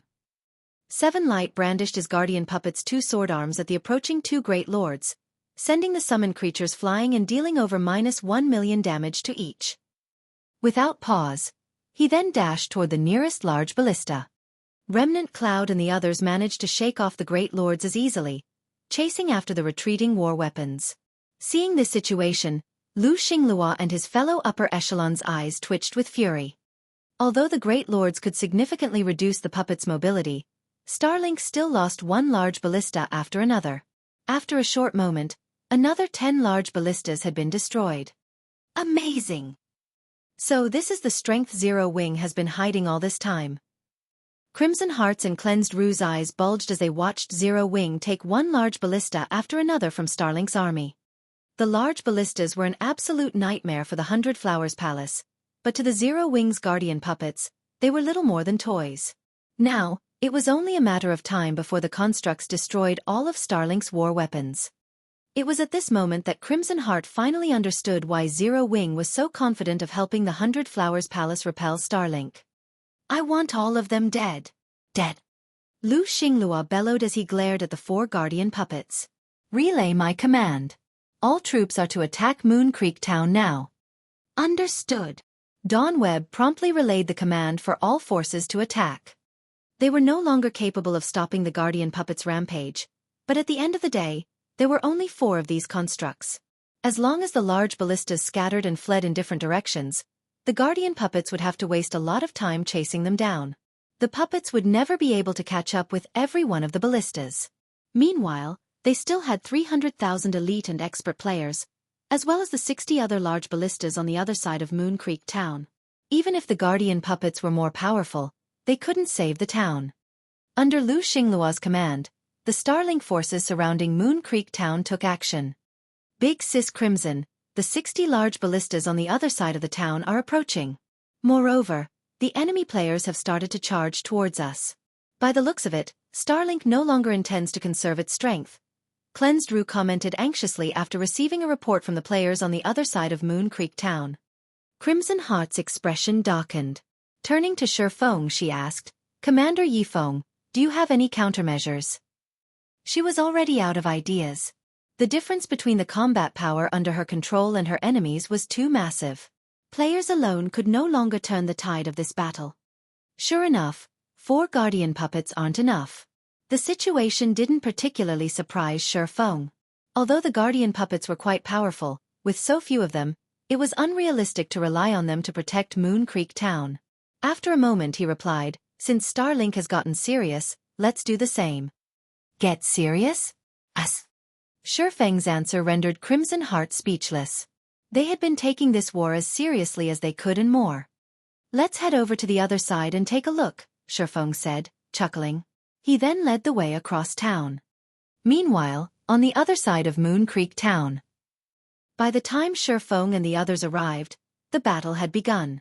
The town's defensive magic array repeatedly cracked under the large ballista's bombardment. It was only a matter of time before the magic barrier shattered. Moreover, a large number of Starlink players were already within 300 yards of the town. Even though these players didn't have the protection of a defensive magic array, they paid no heed to the defensive turrets and arrow towers attacks. They focused fully on advancing and attacking the town. Kill them. Their defensive magic array won't last much longer. When Starlink's members realized that the magic barrier was taking longer to regenerate, they attacked with even greater ferocity. This made the 100 Flowers Palace members on the town walls nervous. Guild leader, the battle on the other side of Moon Creek Town has begun. Once the magic array falls, our men will charge into the town, Dawn Webb reported to Lu Xingluo. Good. I want to see just how Zero Wing intends to help the palace protect the town now. Lu Xingluo snarled viciously as he watched the 4 guardian puppets, which were still chasing the retreating large ballistas. Suddenly, however, a gigantic magic array appeared on the other side of Moon Creek Town, dyeing the sky crimson. Even though Lu Xingluo wasn't anywhere near the array, he could clearly see the violent mana storm it caused. After a short moment, a flame dragon, looming over a dozen meters tall, emerged from the magic array. The dragon's roar echoed throughout Moon Creek Town and its surrounding area. A dragon?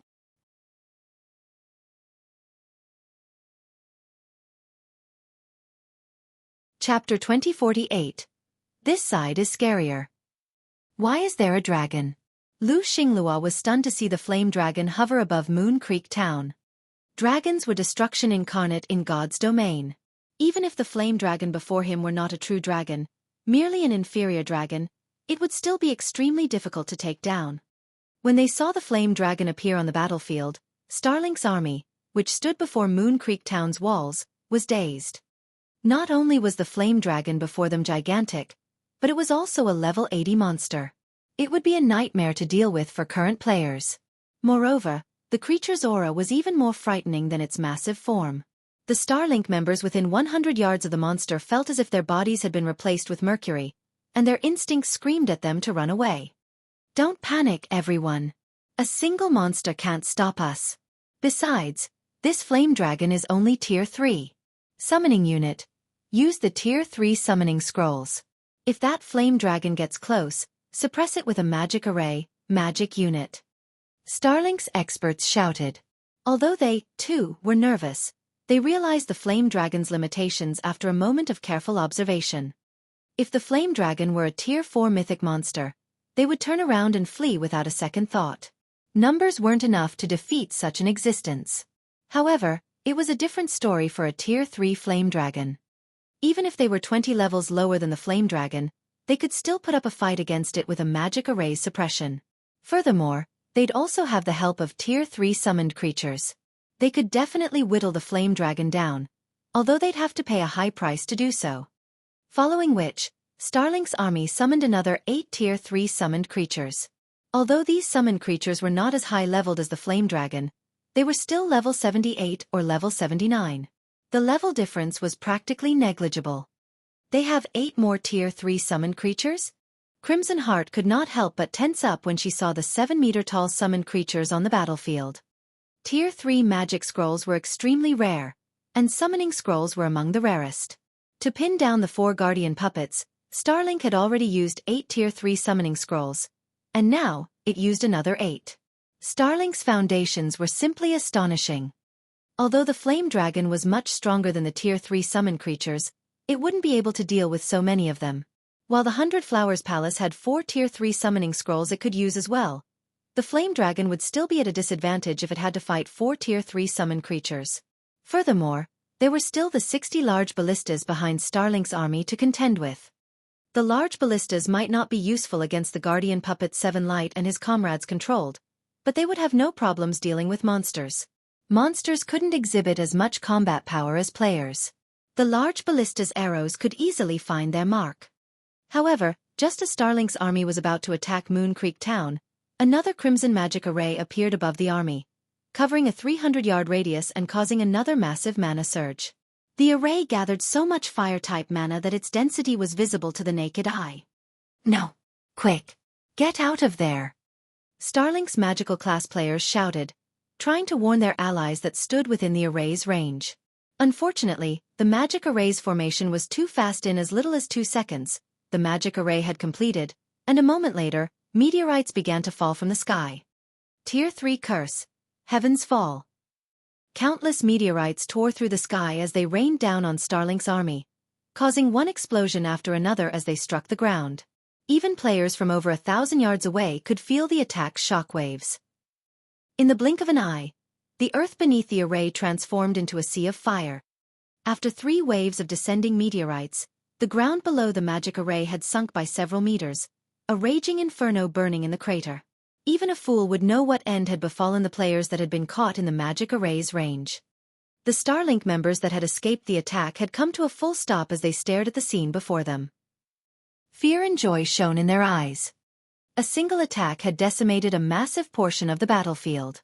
Not only had more than 2,000 players died in that attack, but Starlink's 8 Tier 3 summoned creatures also lay within the sea of fire. Although the summoned creatures were still alive, they were heavily injured. They could no longer serve as additional combat power. Damn it! How do they have a Tier 4 large-scale destruction magic scroll? Wait! I think that spell came from the Flame Dragon. Ha! Isn't the spell over? Why are there still magic arrays around that Flame Dragon? No! It's casting another spell.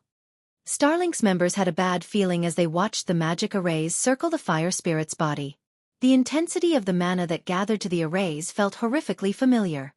Before anyone could react, another gigantic crimson array appeared above Starlink's army. But unlike the previous attack, this was a twofold magic array.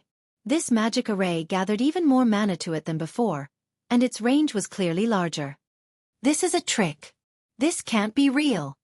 Seeing the colossal magic array above them, Starlink's members realized what was about to happen.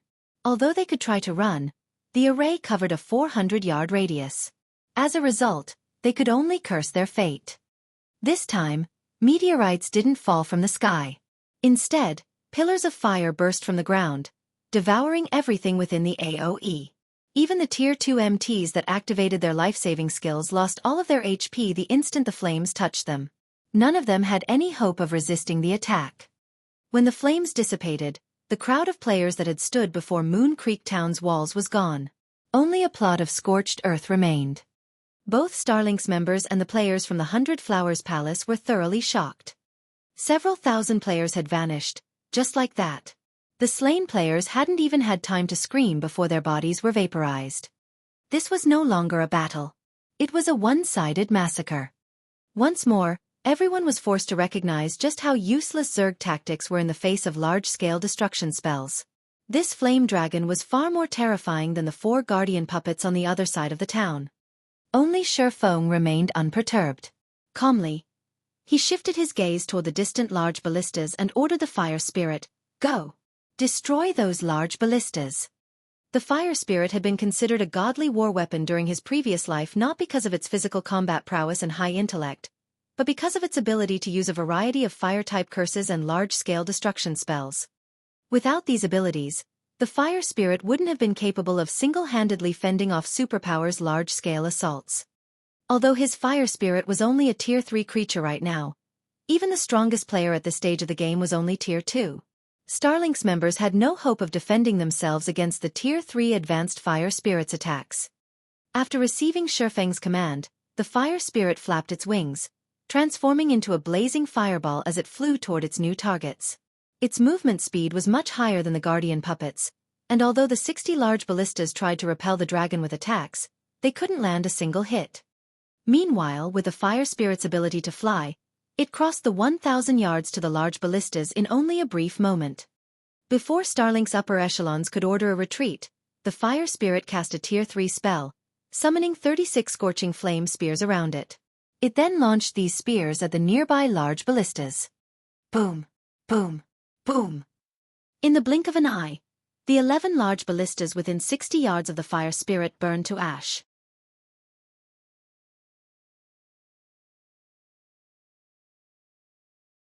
Chapter 2049. Starlink defeated. When they saw the fire spirit destroy 11 large ballistas with a single spell, the Starlink players controlling the other war weapons were stunned. They had intended to attack the fire spirit, but after witnessing its power, they couldn't make themselves move. Quick! Ranged players, stop that thing. Large ballistas, scatter and retreat. Starlink's upper echelons paled as they watched the fire dragon destroy their large ballistas. In the blink of an eye, they had lost 11 war weapons. The fire spirit was an even more dangerous and more expensive opponent than the 4 guardian puppets. Although the guardian puppets were much faster than the large ballistas, Starlink still had Tier 3 summon creatures to slow them down.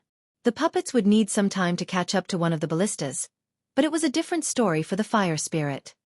Not only could the fire spirit fly, but its movement speed was also higher than the guardian puppets. Moreover, it possessed powerful ranged attacks. It could hunt down the large ballistas far more easily than the guardian puppets. The only benefit they had was the fact that players' attacks were somewhat effective against the flame dragon. Starlink's members swarmed toward the fire spirit, bombarding it with ranged attacks. Meanwhile, the remaining 49 large ballistas began their retreat. However, by the time Starlink's members had gathered around the fire spirit, the dragon had already finished casting the Tier 3 curse, Scorching Laser. Suddenly, the fire spirit stretched open its maw, and a twofold magic array manifested before it, rapidly gathering the surrounding fire-type mana. In less than a second, the array transformed into a blinding miniature sun. As the miniature sun's scorching heat washed over them, nearby players felt a stinging pain. Roar! As the fire spirit voiced its anger, the miniature sun transformed once more into a white beam that swept across the land, extending up to 200 yards away from the flame dragon. The beam annihilated everything it touched, and the players who were hit didn't even have a chance to scream before they were vaporized. When the beam disappeared, it revealed a scorched groove, 5 meters deep, in the ground before the fire spirit, separating Starlink's army into 2 halves. 2 large ballistas that had been caught in the attack had instantly been turned to ash. Seeing this, the 100 Flowers Palace members watching from Moon Creek Town's walls could not help but gape in shock. So, this is Zero Wing? An intense shock filled Crimson Heart as she turned to Shifeng beside her. Just one of Zero Wing's monsters was enough to drive Starlink's army into chaos. This battle had certainly altered her understanding of combat in God's domain. Zerg tactics? Siege tools? In front of absolute power, neither mattered. If a guild fought a monster like the fire spirit, which wielded numerous large-scale destruction spells, and failed to cope properly, there would be no battle to speak of. There would only be a slaughter. Meanwhile, the various major powers watching from within the town fell silent as they watched the scene through their magic mirrors. What is that monster? Isn't it a little too powerful? It can use so many large-scale destruction spells. Amazing! With this, Starlink will have trouble capturing Moon Creek Town. The 100 Flowers Palace has actually kept such a card hidden? That can't be right. If the 100 Flowers Palace had something like this, it would have used it to defend East Valley Town. I saw that cloaked fellow summon that monster. He should be one of Zero Wing's members. What kind of guild is Zero Wing? I thought it was merely an up-and-coming guild without any backers. How could it have such a powerful foundation?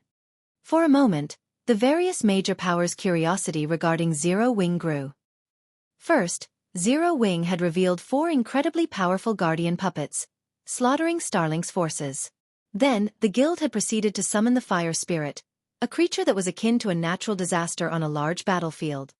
With such strength, Zero Wing could certainly afford to clash with any superpower, yet despite its strength, they had rarely heard of Zero Wing before this battle.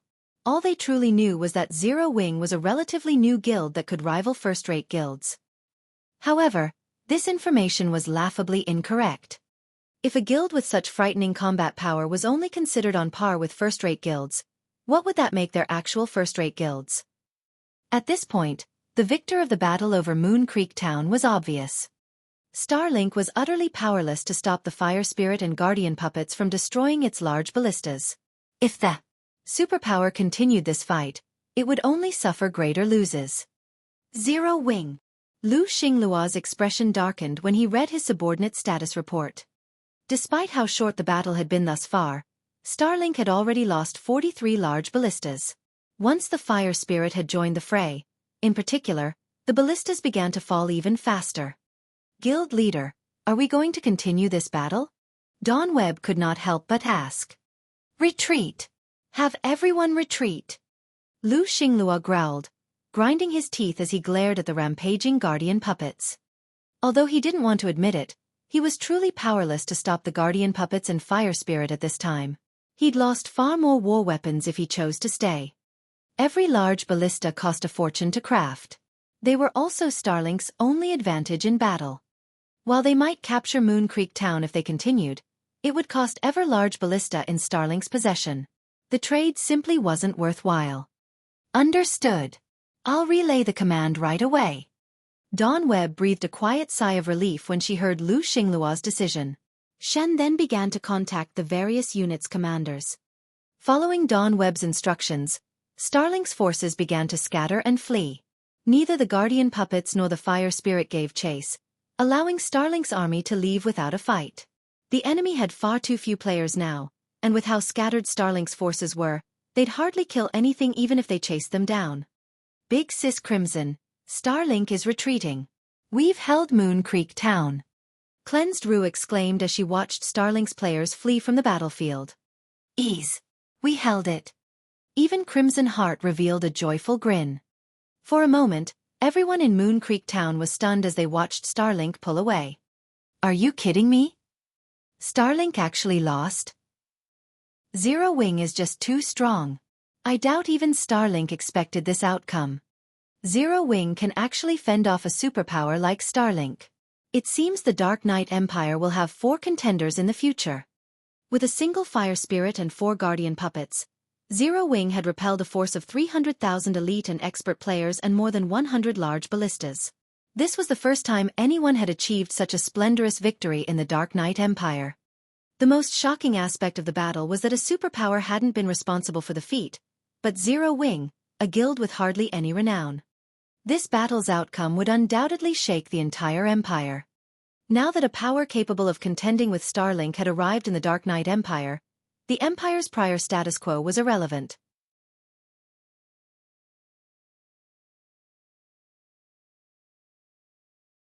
Chapter 2050. Empire Upheaval. Dark Knight Empire. Dark Knight City. A large number of players visited the Dark Knight Empire's imperial capital every day. The city was constantly active and lively, both day and night. It was a city that never slept. Currently, however, a deathly silence reigned over the meeting room in Unyielding Soul's residence. What did you say? Starlink lost. Unyielding Heart, geared in a suit of black armor, was stunned when he heard his subordinate's report. Not even Unyielding Soul was guaranteed to defend Moon Creek Town against 300,000 elites and 100+ large ballistas. Yet Starlink had suffered defeat. No matter how he looked at it, the situation was ridiculous. MHM. According to the latest report from Moon Creek Town, Starlink has pulled out of the Silent Canyon. The guild lost roughly 7,000 players in the battle, in addition to 50+ large ballistas. The losses are pretty severe, the Tier 2 assassin said, nodding. We have also collected some footage of the battle. All of the details are in the video. Unyielding Soul had known for some time about Starlink's plan to capture Moon Creek Town and had, subsequently, dispatched quite a few players to the town. This gave the guild access to information on the battle over the town. Everything, from the Guardian Puppet's destruction of Starlink's defensive magic array to the Fire Spirit's massacre of the guild's forces, had been recorded. With this, Unyielding Soul's upper echelons had an in-depth view of the battle. Amazing! With such combat power, it's no wonder why Starlink retreated. Zero Wing should not be underestimated. Heart, haven't you had a few dealings with the guild before? See if you can rope Zero Wing into an alliance. We'll offer 3% of our shares in exchange for 10% of Zero Wings. A share exchange. The proposal the guild's upper echelon suggested slightly surprised Unyielding Heart. He had never thought that they would willingly offer the guild's shares to another entity that wasn't a superpower. This was the first time he had encountered such a situation. A share exchange was also an exchange of guild interests, but when Unyielding Heart considered the Fire Spirit and 4 Guardian Puppets Zero Wing had revealed, he agreed that the guild was worth the price. Long Soul and Hunting Blade could not help their rueful sighs. Not long ago, Zero Wing had been a guild on par with first-rate guilds, yet it had already grown into a power that even a super first-rate guild like Unyielding Soul would willingly offer a share exchange for its cooperation. Starlink has suffered a significant loss this time. It will likely need quite some time to recover, and will have trouble taking action against us in the near future. We can use this opportunity to secure the rally point in the Phantom Maze. That's right. Starlink has been fighting us for control over the Sea of Trees' Phantom Maze. If we secure the Phantom Maze's rally point, we can acquire a large number of magic crystals and combat techniques. We won't have to worry about nurturing expert players. Although the Strength Zero Wing had displayed surprised Unyielding Soul's upper echelons, they paid more attention to Starlink's defeat. To them, this was definitely a matter worth celebrating. By this time, the Dark Knight Empire's other major powers had also received news about the battle at Moon Creek Town. All of these major powers were astounded. They had never thought that the peerless Starlink would suffer defeat. Moreover, Zero Wing, a guild that they were barely familiar with, had been responsible for its defeat. Zero Wing. Investigate them. Send someone to look into Zero Wing immediately. Zero Wing had suddenly become the center of attention for the Dark Knight Empire's various major powers. Every power was intent on learning more about the guild. After all, a new guild that was powerful enough to defeat Starlink in the Dark Knight Empire meant major changes to the Empire. If they didn't investigate Zero Wing now, they might end up buried under these changes. Dark Knight Empire, Silver Pine City. After the battle at Moon Creek Town, the dark atmosphere that had previously enveloped Silver Pine City had dispersed. The city had reverted to its original peaceful state. Many players from other cities began to swarm to Silver Pine City, and if one visited the city's teleportation hall, they'd find that most of these new arrivals were guild players. Even elusive guild upper echelons wandered the city streets. It seemed as if Silver Pine City had become the Dark Knight Empire's imperial capital as various major powers gathered here. Big Sis Crimson, the vice guild leaders from 3 second-rate guilds and 1 first-rate guild have come to seek an alliance. A level 58 female summoner reported as she entered the vice guild leader's office. Do you want to meet them? Again? Crimson Heart could not help her bitter smile. All right. Have them wait in the reception room. I'll head there in a moment. Since she had returned to Silver Pine City, more than 20 large guilds had sought her out. The weakest among them was a third-rate guild, while the strongest could even rival the 100 Flowers Palace. This was the first time she had experienced anything like this. This was all due to the alliance between the palace and Zero Wing. To get closer to Zero Wing, the various large guilds had approached her. On the surface, these guilds expressed their desire to cooperate with the 100 Flowers Palace, but in reality, they simply wanted her to recommend them to Zero Wing. They would have far more credibility with an ally's recommendation to Zero Wing than if they approached the guild on their own. Understood. The female summoner nodded before turning to leave, pride filling her heart. Before the battle at Moon Creek Town, Crimson Heart would have been forced to meet with any first-rate guild's vice-guild leader if her presence were requested. However, things had changed. Even such important figures would have to wait in line for a meeting. Crimson Heart shifted her gaze to Shifeng, who currently sat on one side of her office. Commander Yifeng, are you sure these shops are acceptable? Crimson Heart asked curiously. According to their contract with Zero Wing, since the guild had helped hold Moon Creek Town, the 100 Flowers Palace had to agree to the previously proposed alliance. In the future, Zero Wing would protect the palace from Starlink in the Dark Knight Empire. In exchange, the 100 Flowers Palace would concede the management rights of 50% of its shops. She had thought that Shurfeng would select shops in important NPC cities, but much to her surprise, that hadn't happened. He had chosen quite a few NPC cities with very small player populations. Some of the shops he had chosen were even in NPC towns. He hadn't actually touched any of the 100 Flowers Palace's top 5 shops. His decision was confounding. These will do. Shurfeng nodded, not bothering to explain his choices. NPC cities with high player populations weren't important to Zero Wing.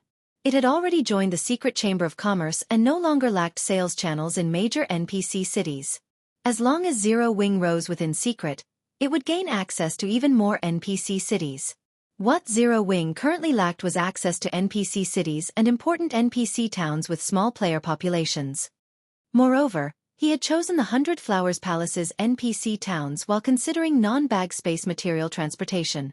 Such items would become far more important in the future, including materials used to craft epic items and war weapons. Fortunately, not a single power in God's domain knew about this yet. Naturally, he had to plan ahead. As Shurfeng discussed the transfer of management rights with Crimson Heart, the sounds of a series of system notifications reached their ears. System announcement. A total of 100 NPC cities in God's domain have qualified for promotion. In 3 hours, various promoted cities' auction houses will activate the auction arena system. Once active, players may visit the promoted auction houses to learn more.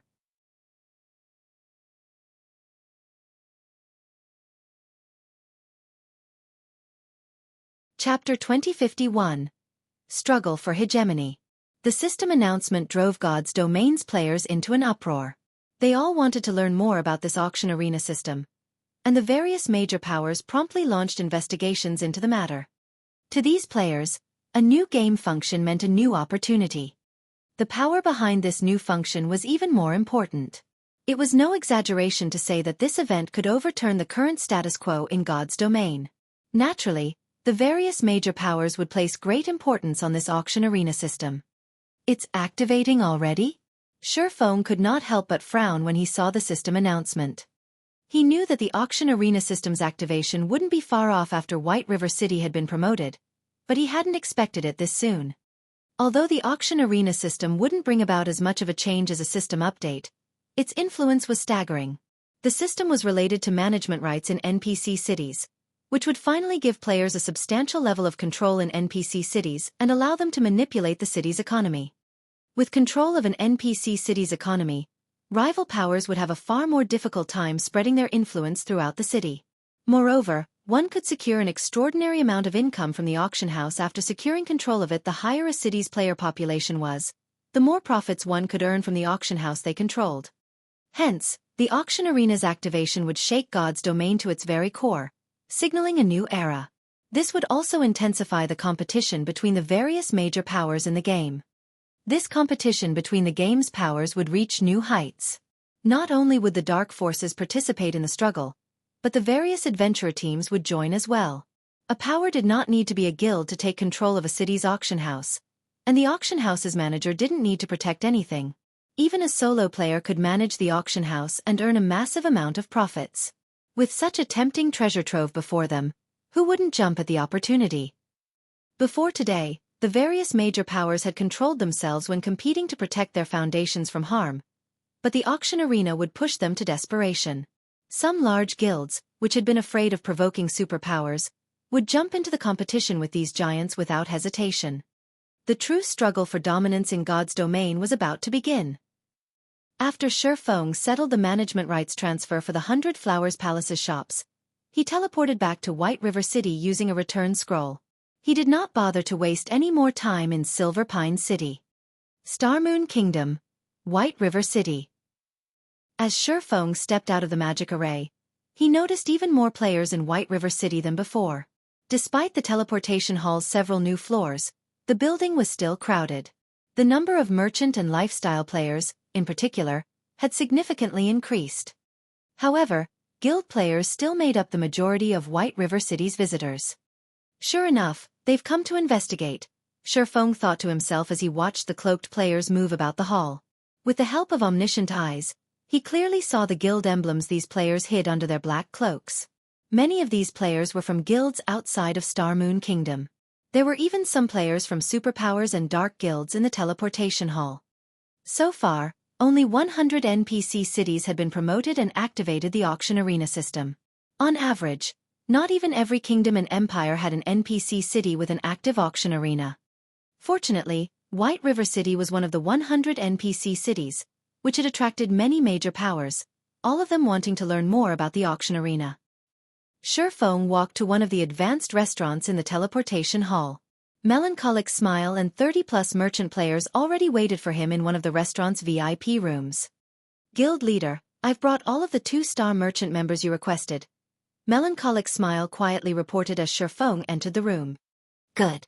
From now on, I want them to memorize the materials on this list. I also want you to use this Thunder Axe crystal to teleport them to Thunder Axe City. Have everyone purchase the materials from the NPC merchants there. Buy as much as you can, Xueqi said as he passed a list of materials and the Thunder Axe crystal to Melancholic Smile. The auction arena's competition tested more than players' combat standards. It also tested players' resources. Players were allowed to use their resources to increase their strength in the competition. Unlocking equipment was a basic example of this. In the auction arena, players had limited choices when it came to their equipment. Equipment past Fine Gold rank would be temporarily frozen at Fine Gold rank. To remove the seal and improve one's equipment rank, players had to pay resources. This was why one's victory hinged on the resources they possessed. A power would only be able to secure control over more NPC cities with enough resources and experts. However, the auction arena didn't accept just any resources. It only accepted epic materials, which was why the various major powers had such an advantage in the auction arena. Normally, one only had a chance of acquiring epic materials when raiding 50-man hard mode dungeons or greater, but they were guaranteed to drop in 100 and 200-man team dungeons. Ordinary large guilds could easily raid 50-man team dungeons, but 100-man hard mode team dungeons was more of a challenge. Only their main force would likely succeed. In comparison, the various major powers had multiple teams that could raid 100-man hard mode team dungeons. Superpowers easily surpassed ordinary large guilds when collecting resources. There was no doubt that Zero Wing's combat power in the fields was extraordinary, but when it came to raiding 100-man team dungeons, it was no match for superpowers. However, Zero Wing wasn't exactly doomed. After all, there was more than one way to acquire epic materials. Trading with special NPC merchants was another method, although doing so required a lot of time. Moreover, players had to become 2-star merchants to trade with these NPCs. Fortunately, these special NPC merchants were common in a super large-scale neutral city like Thunder Axe City. It was one of the best places to collect epic materials through trade. Initially, Xueqi had planned to accumulate epic materials from Thunder Axe City's NPCs slowly through his 2-star smithy. Collecting epic materials through the smithy would be far easier than sending merchant players to trade with NPC merchants, but now that the auction arena system had activated sooner than he had expected, he had no choice but to use every available method to acquire the necessary resources. Xueqi also instructed Melancholic Smile to send some of her subordinates to collect epic materials from the various major cities. Although the various major powers would never sell these items, there was a chance that an expert player was lucky enough to come across some. Settling the matters regarding Thunder Axe City and the epic material collection, Xueqi contacted Aqua Rose, instructing her and the others to focus on raiding 100-man team dungeons. He then returned to his special forging room in the Candlelight Trading Firm and retrieved the Ancient God's secret key. He hadn't bothered to use the Ancient God's secret key because he hadn't spent time raising his combat power past his current limit. If he used the key recklessly, he'd only waste a golden opportunity.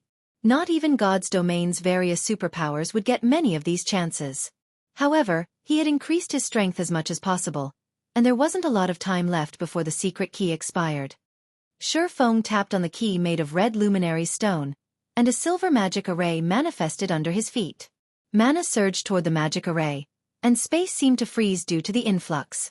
After a short moment, Xueqi transformed into a streak of black light and vanished from the room.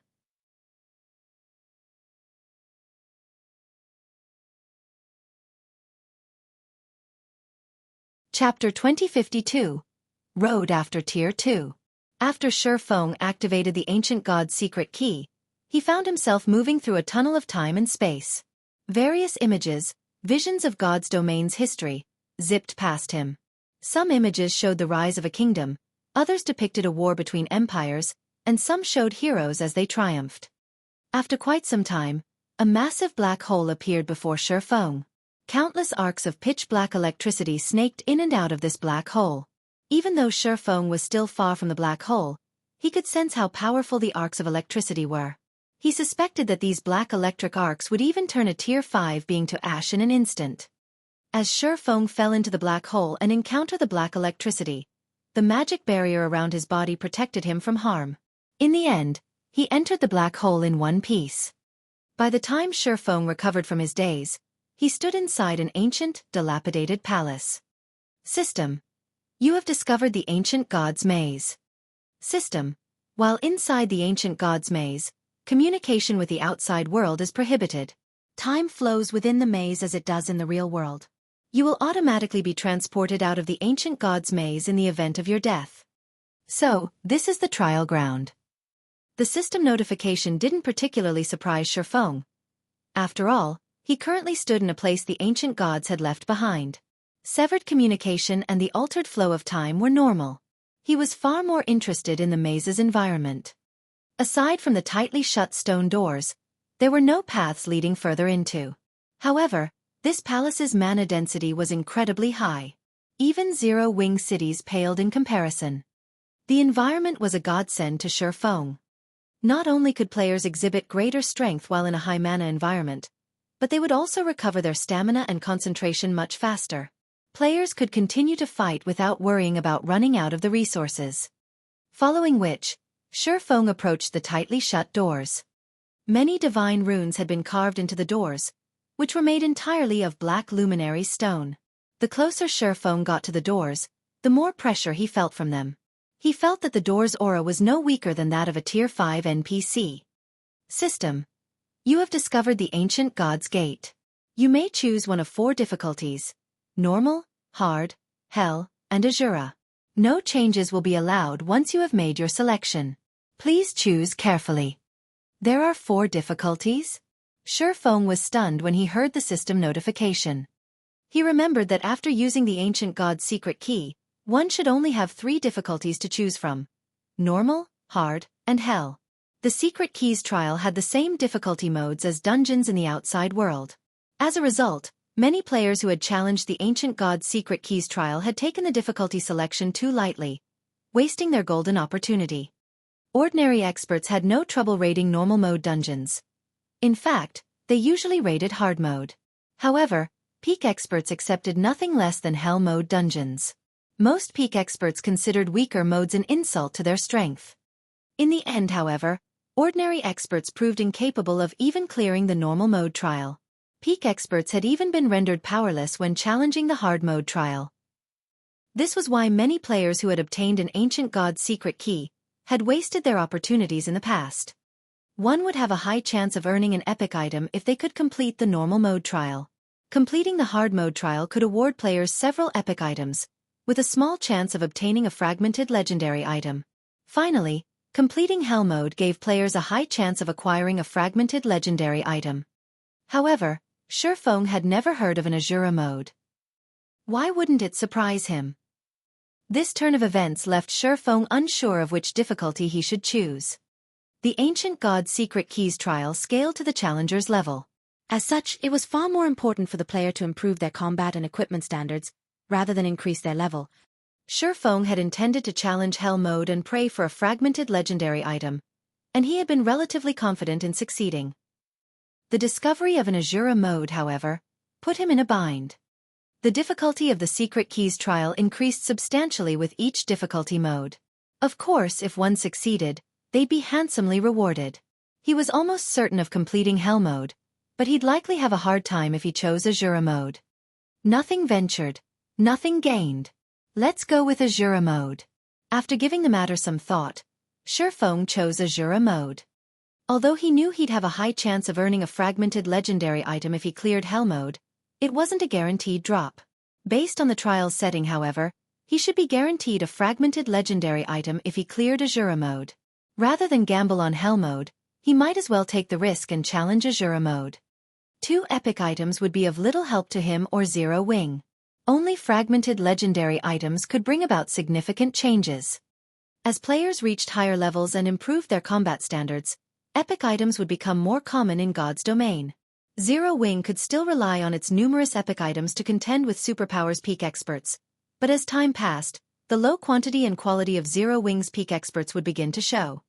As luck would have it, nurturing a peak expert took a lot of time, even with players that had ample resources and heaven-defying talent. The only way Zero Wing could keep up with God's domain's rapidly developing world was to rely on fragmented legendary items. Moreover, epic items' help would be limited after reaching Tier 2.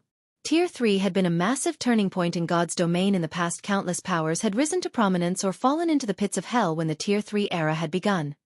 Fragmented legendary items and above would be players' last hope for a significant power boost after reaching Tier 3. These items could even help experts with lacking combat standards reach Tier 3 and Tier 4.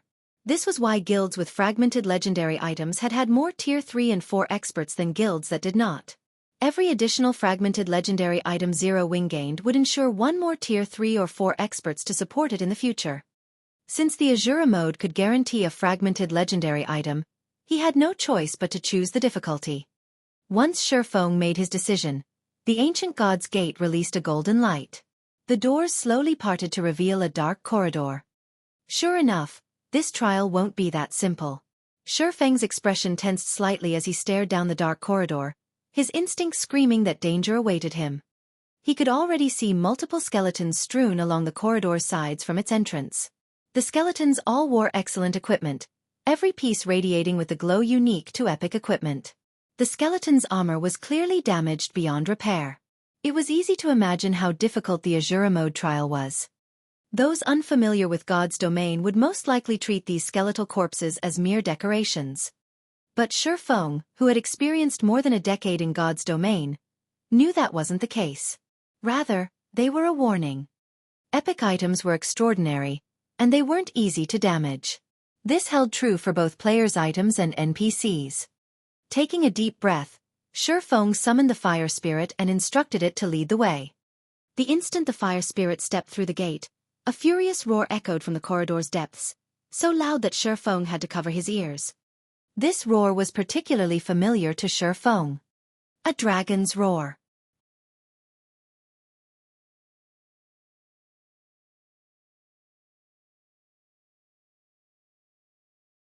Chapter 2053.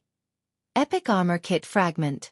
The majestic dragon's roar reverberated throughout the entire corridor, so powerful that even the sky seemed to shake. Only after the roar faded away could Xueqi finally move his body again.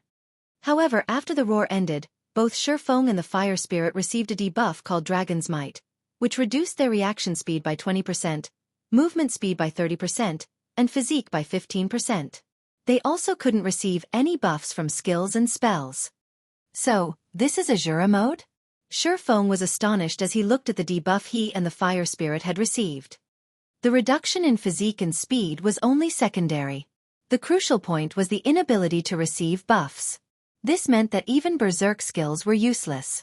Having berserk skills sealed was potentially fatal to expert players, especially when surviving out in the fields. Berserk skills could be used during crucial moments to save one's life or deal with a problem that could not be dealt with normally. Berserk skills could even be used to achieve reversals. Without the ability to use berserk skills, all these possibilities would be gone. If one came across unexpected danger, they would undoubtedly die. Not daring to be careless, Xueqi immediately used the Bible of Darkness to summon a level 85, Tier 3 demon. Although the demon was also suppressed by Dragon's Might and its overall combat power was inferior to the fire spirits, having the demon was still better than not having it. During crucial moments, he could use it as a meat shield. Following which, Xueqi had the Tier 3 Tomahawk demon lead the way, with the fire spirit following closely behind it. As for himself, he maintained a 50-yard distance from the fire spirit. At this distance, even if the Tomahawk Demon and Fire Spirit got caught in a trap, he would be safe. If they stumbled upon a dangerous situation, he could also run away at a moment's notice. However, contrary to his expectations, he did not come across any dangerous situations at all, even after walking for more than 10 minutes. Let alone a monster. There wasn't even a simple trap set up in the corridor. He traversed the corridor and arrived at a dark hall relatively easily. The hall was the size of a football stadium, with stone pillars erected on all sides. The divine runes carved onto these stone pillars made the place extraordinarily chilly. Even Xueqi, with his extremely high ice resistance, could not help but shudder. Fortunately, the cold only had a slight impact on his movements. He did not lose any HP. Meanwhile, as soon as the Tomahawk Demon and the Fire Spirit arrived at the center of the hall, the divine runes on the surrounding stone pillars suddenly shone. Both the demon and the Fire Spirit disintegrated, the elemental mana used to make up their bodies reverting to its original form. Afterward, the entire hall lit up brightly as blade-wielding soldiers emerged from the ground one after another. These soldiers were giants made from various types of elemental mana. Elemental Guard, Elemental Creature, Great Lord, Level 72. HP 32, 000, 000/32, 000, 000. Among these elemental giants, one held a staff. Mana belonging to the 4 major elements gathered passively around this giant. All of the ambient mana responded to every single action this giant made as if this giant was the elemental overlord of this entire hall. Elemental Prayer, Realm Lord, Elemental Creature, Grand Lord, Level 73. HP 65, 000, 000/65, 000, 000. As these elemental creatures appeared, a translucent pillar made out of magic crystal rose from the center of the hall. Sealed inside this translucent pillar was a dazzling crystalline bottle that radiated a shudder-inducing aura. A bloodline. A trace of surprise flashed across Xueqi's eyes when he saw the crystal bottle inside the magic crystal pillar. Although he had been confident that the Azura Mode Trial's reward would be something excellent, he never imagined that it would be this excellent. At his standard, epic items no longer posed a temptation. Only top-tier epic items could move him now. However, a bloodline was far more valuable than any epic item. The value of even the most ordinary bloodline rivaled that of a fragmented legendary item. A bloodline might provide expert players more help than a fragmented legendary item. Despite that, the first item he came across in the Azura Mode Ancient Gods Maze was already a bloodline. How could he not be surprised by this situation? However, Xueqi calmed himself very quickly. The bloodline was indeed valuable, but it would mean something only if he actually obtained it. The monsters standing before him were extraordinary. Moreover, since summoned creatures could not be used inside this hall, he would have to rely entirely on himself to deal with these monsters.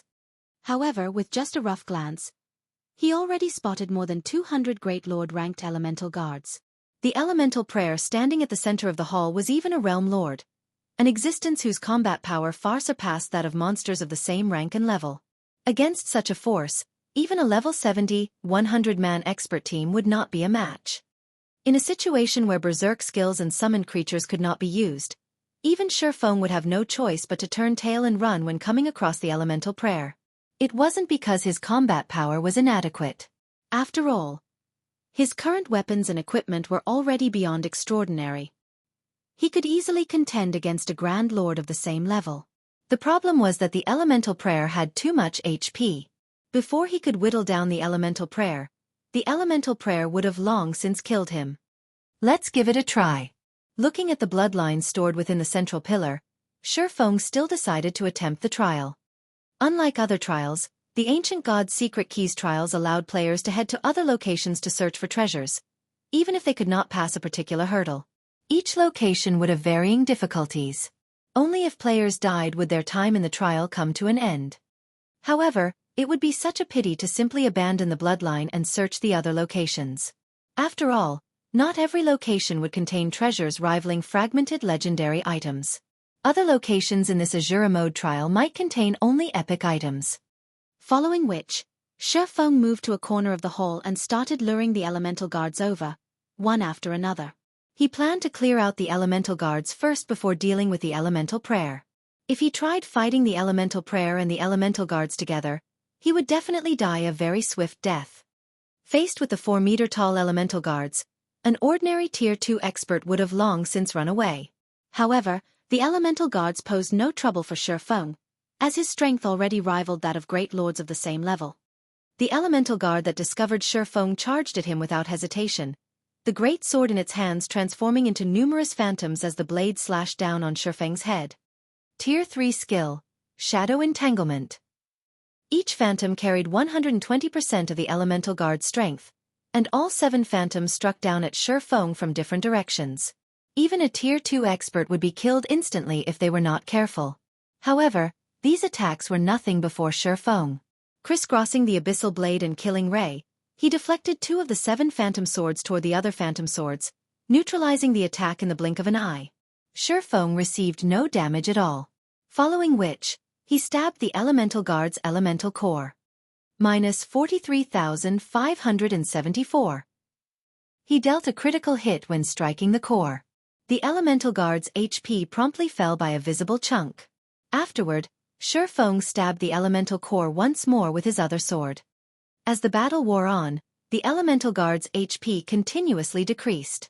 Even though the elemental guard's battle recovery was strong, killing the elemental guard was only a matter of time.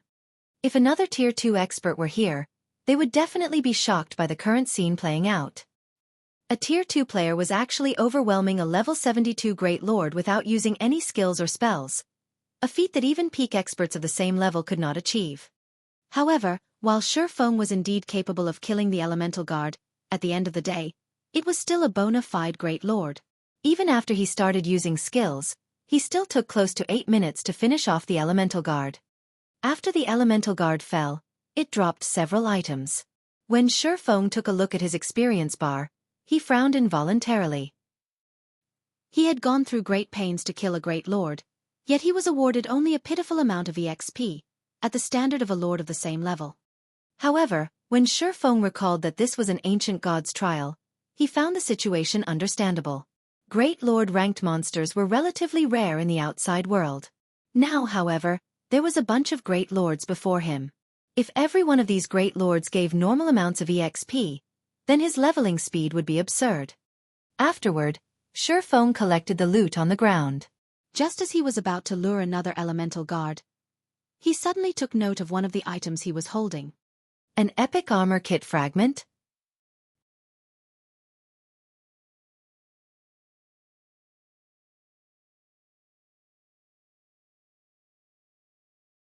Chapter 2054. Treasure Trove. Although Xueqi had already checked that nothing was wrong with the system display and confirmed that the item in his hands was indeed an epic armor kit fragment, his heart still shook with disbelief. In God's domain, most armor kits were categorized into basic, intermediate, and advanced ranks. Above advanced armor kits were the extremely rare epic armor kits. Unlike the usual armor kits, epic armor kits could promote dark gold equipment to the epic rank. Most expert players already considered epic equipment godly. Since an epic armor kit could transform dark gold equipment into epic equipment, one could easily imagine how valuable an epic armor kit was, especially when players used it on dark gold equipment that they had high compatibility with. Of course, the level of epic equipment upgraded using the epic armor kit was fixed. If the base equipment was level 50, then it would only have the attributes of level 50 epic equipment. The upgraded equipment's level would not scale with players to a maximum limit. Even so, an epic armor kit was still something countless players fervently sought to obtain. Meanwhile, as long as Xueqi collected 100 epic armor kit fragments, he could synthesize one epic armor kit. Normally, epic armor kit fragments only dropped in level 60+, 100-man hell mode team dungeons or 200-man hard mode team dungeons. Mythic field bosses also had a chance of dropping the fragments, but the drop rate was much lower than in team dungeons. Xueqi never thought that the elemental guards would actually drop the fragments as well. His view of the elemental guards immediately changed. Now, they were no longer detestable monsters but walking epic armor kits instead. Moreover, the elemental guard had dropped elemental cores, in addition to the epic armor kit fragment. An alchemist could use 10 cores to synthesize an elemental crystal. As an energy source, The elemental crystal was superior to the magic crystal. When used instead of magic crystals in the production of magic scrolls, the resulting magic scrolls were more powerful. At the same time, an elemental crystal could also be used as the core of a magic array. Magic arrays powered by elemental crystals were at least 30% more effective. As an example, a defensive magic array that originally could block only ordinary Tier 3 attacks would be capable of blocking peak Tier 3 attacks if powered by elemental crystals. Overall, the elemental crystal was a strategic resource with a very wide range of uses. On the market, one elemental crystal was worth more than 100 magic crystals. Now, after killing just one elemental guard, Xueqi had already obtained 3 elemental cores. Following which, he proceeded to kill elemental gods with great enthusiasm. Despite having to fight arduously for roughly 8 minutes just to kill each elemental guard, when he thought about the Great Lord's loot, the suffering he had to endure was of no consequence whatsoever. Moreover, thanks to the high mana environment, Xueqi did not feel tired at all, even after killing over 40 elemental guards in succession. On the contrary, his fighting spirit reached even greater heights than before. This was because killing these 40-plus elemental guards had earned him 31 epic armor kit fragments and 126 elemental cores.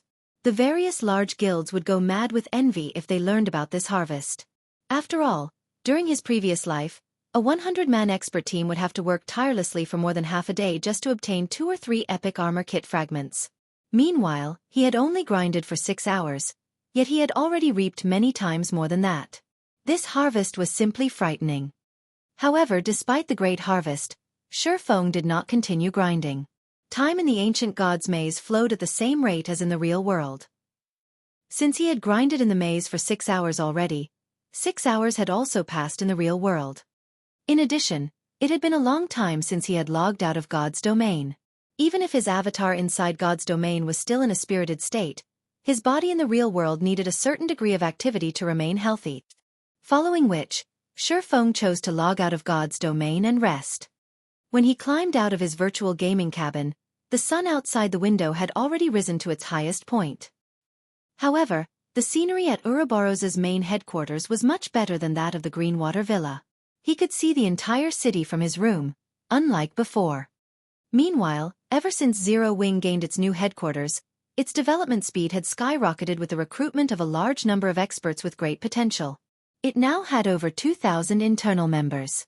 Although the newly recruited internal members were not particularly high-leveled, with Zero Wing's resources in God's domain and Ouroboros's original training system, these members could soon become a part of the guild's main fighting force and be used to raid team dungeons.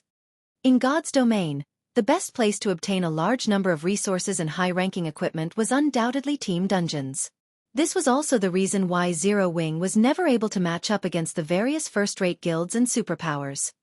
Moreover, due to the guild's rapid expansion, the guild was also spending credits like there was no tomorrow. The credits the guild had saved up were gone before anyone realized it. Now, the guild couldn't sustain its operations simply by relying on the income from completing tasks commissioned to the guild and equipment sales. Fortunately, the company Gentle Snow's family ran provided some financial support. With the additional funding, the guild was just barely able to get by. Aqua Rose and Melancholic Smile also had plenty of headaches over the lack of funds. Recently, even Liang Jing, who was overseeing some tasks in the headquarters, had started complaining to him about this matter. After Xueqi had his lunch and nutrient fluid, he headed to the physical training room of the building to stretch his body. When he entered the training room, which was roughly half the size of a football field, he came across several hundred Zero Wing members. These Zero Wing members stopped what they were doing and greeted him as soon as they saw him. Some of them even had a reverential look when they did so. As there were too many people present, Xueqi could only nod and smile in response. However, when he saw more than a dozen people lining up before the physical training machines, he could not help but feel a little ashamed. During his previous life, it had been rare to see 5 or 6 people waiting to use the physical training machines Shadow possessed. Now, there were more than a dozen people waiting for their turn. He had to admit that the current Zero Wing was only the shell of a first-rate guild. If it wished to catch up to the various first-rate guilds and superpowers, it needed a lot more funds. Insufficient funding would impede the guild's development significantly. I need to figure out a way to earn some credits through God's domain, Xueqi thought to himself as he gazed at the guild members working out. After all, He couldn't rely solely on Gentle Snow's company. Previously, 5 major companies were necessary to keep Ouroboros functioning.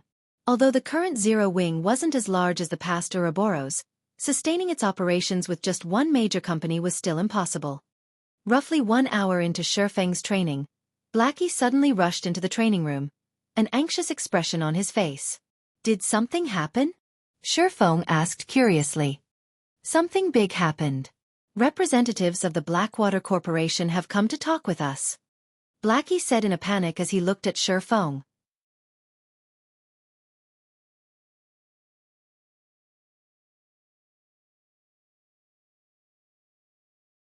Chapter 2055. Blackwater Visits. Blackwater. Shifeng couldn't help his confusion. Why are they here? The Blackwater Corporation was a major, international corporation. Aside from super first-rate guilds and super guilds, other existences were nothing in the corporation's eyes. Furthermore, Zero Wing had clashed with Blackwater quite a few times thus far.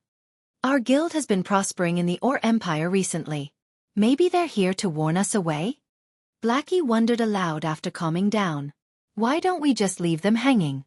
Even if they're a major corporation, they can't do anything to us on the surface, and moving against us in the shadows won't be easy as long as we're prepared for it. You're overthinking things. Blackwater is still a major corporation at the end of the day. They wouldn't bother with a personal visit to warn us because of our skirmishes in the Or Empire. They wouldn't be able to afford the humiliation of such an act, Shifeng said, chuckling. Forget it. Rather than waste time with random guessing, we might as well hear them out. He still knew a little about how these major corporations operated. If Blackwater really wanted to strike out at Zero Wing in the real world, it wouldn't have sent representatives. It would have made its move behind the scenes. Following which, Blackie led Shifeng to the top-floor reception room. In the reception room, Liang Jing, who was slightly nervous to receive the Blackwater Corporation's representatives, visibly relaxed when she saw Shifeng enter the room. Before she had met Shifeng, a major international corporation would have been unreachable. Yet such a power had sent representatives to visit Zero Wing. Why wouldn't she be shocked? In contrast, Aqua Rose maintained her calm composure despite sitting, face-to-face, with Blackwater's representatives. As a previous honorary elder in a first-rate guild and the princess of her own major corporation, she had experience in these situations. 2 representatives from the Blackwater Corporation waited in the room. One was a handsome middle-aged man wearing casual clothing. Although he wasn't tall or muscular, he radiated a strange pressure. The other representative, a tall, robust man in a black suit, stood behind the middle-aged man. Based on his appearance, he seemed to be the latter's bodyguard. Although he didn't radiate any particular pressure, as if he were just a pedestrian, Shifeng recognized the bodyguard as extraordinary. He could feel the subtle threat of death from this bodyguard. Hello. You must be Zero Wing's elder Yi Feng. Sure enough, as the rumors have said, you really are quite young. Your future is truly limitless, the middle-aged man said, smiling after observing Shifeng closely for a moment. Right, let me introduce myself. I am the Blackwater Corporation's Jing Yang, currently serving as an elder in the Blackwater Guild. Elder Jing Yang, to what does Zero Wing owe this visit? May I know what you wish to discuss? Shifeng asked as he eyed Jing Yang, getting straight to the point. He was somewhat familiar with the name, but his knowledge of this man was limited to God's domain. Jing Yang's name was familiar due to his status as a Tier 5 Grand Wizard in the past. Although the man hadn't amassed any eye-catching battle records, a Tier 5 player was still formidable. He had stood at the peak of God's domain. Shifeng had certainly never expected the Blackwater Corporation to send such a big shot to visit Zero Wing. What a straightforward question, Jing Yang said, laughing. He then nodded and continued. Since that is the case, I'll be direct. I'm here in place of the Blackwater Guild's Xuanwu Chisa. Vice Guild leader Xuanwu has a very favorable view of Zero Wing, and she knows that Zero Wing is facing some financial difficulty. If Zero Wing is willing to sell us 10 guardian puppets, not only will we pay an ample amount of credits, but we'll also provide 50 bottles of S-rank nutrient fluid. I'm sure you'll have no issues nurturing more experts quickly with these resources. 50 S-rank nutrient fluids? Blackie's eyes nearly fell from their sockets when he heard Jing Yang's offer. He and Shifeng had seen plenty of credits before, But S-rank nutrient fluid was a different story. Blackie was no longer ignorant regarding training in God's domain. After his special training in the Extraordinary Tower and the S-rank nutrient fluid Xueqi occasionally granted him, he understood how valuable the fluid was. Not only did the S-rank nutrient fluid improve his real body's physique and brain function, but it also helped improve his combat standards in a short time. Unfortunately, S-rank nutrient fluid wasn't something one could buy with money alone. Their swift improvements thus far had been thanks to the S-rank nutrient fluids the White Tiger Dojo had sent as payment. If Zero Wing could secure 50 more bottles, combined with the guild's current real-world training facilities and the Extraordinary Tower, the guild wouldn't need long to nurture another batch of refinement realm experts. So, this is what they want. Xueqi finally understood what Blackwater's aim for this visit. He had to admit that the battle at Moon Creek Town had made the Guardian puppets famous. Now, even Blackwater wanted to get its hands on the puppets, but it wasn't a weapon players could steal. As a result, Blackwater was forced to attempt to purchase it from Zero Wing. Seeing Xueqi's silent reaction and Blackie's surprise, Jingyang chuckled and said, "Now that the auction arena system has activated, the struggle for the various NPC cities has begun. As the only promoted NPC city in Star Moon Kingdom and the neighboring kingdoms, White River City will become a target for the various major powers. You can easily imagine how intense the competition for its auction house will be. Moreover, we have heard that Starlink now bears immense hatred for Zero Wing due to the battle at Moon Creek Town, and has already begun preparations to claim White River City's auction house. If you are willing to sell us 10 Guardian puppets, Vice Guild leader Xuanwu will help you secure White River City's auction house. What do you think?" Jing Yang's voice had been very gentle, and temptation laced his words as if he had a thorough grasp of Zero Wing's weakness. He had even convinced Aqua Rose of this transaction's worth.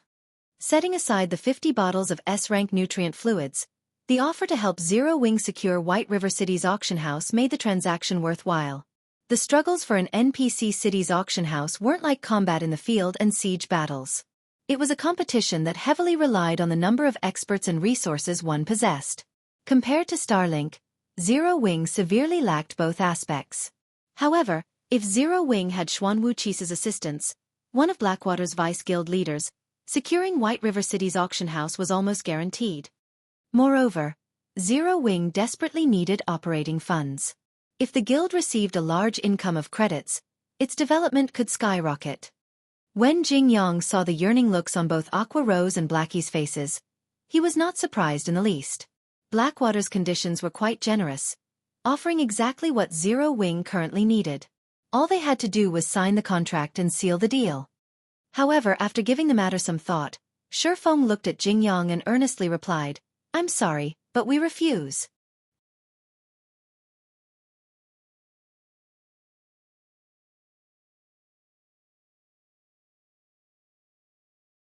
Chapter 2056.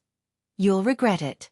At Xueqi's words, the reception room fell deathly silent. Both Jing Yang and Aqua Rose were stunned and confused as they stared at Xueqi. "Why?" Jing Yang could not help but ask after taking a deep breath. Blackwater's conditions were incredibly generous. If Zero Wing accepted the offer, it could grow more powerful than it had ever been. No guild would consider rejecting such an offer, and this was the perfect opportunity to reconcile with Blackwater.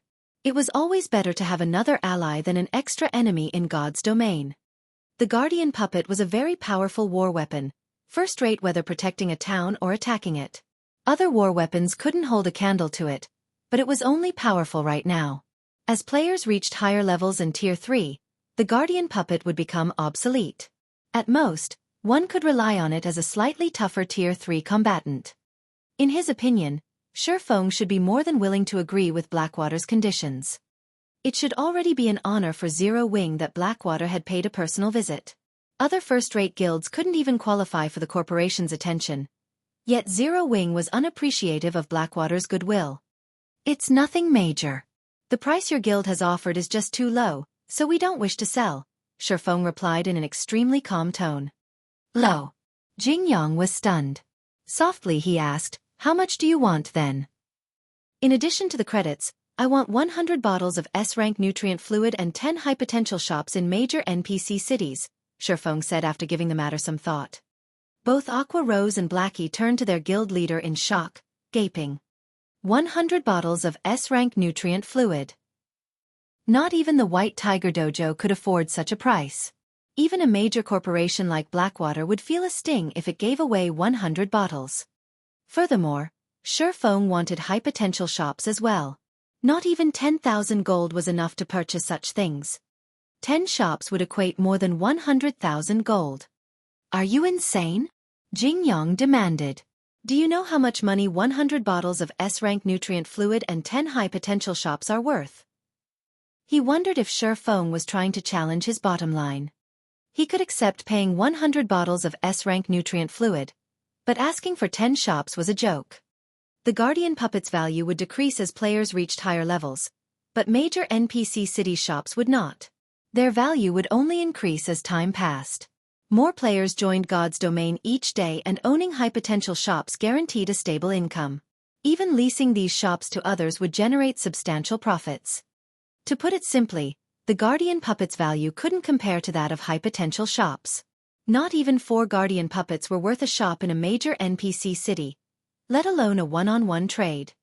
Elder Jingyang, if you find these conditions unacceptable, you may return to negotiate with your superiors, Xueqi said, smiling at the enraged man before him. His asking price was far above average, but at this stage of the game, 10 Guardian Puppets were worth it. With 10 units, the Guardian Puppets could exhibit sufficient combat power, and whoever controlled them could effortlessly capture a guild town. They would also be a massive help when establishing a guild town in a neutral map.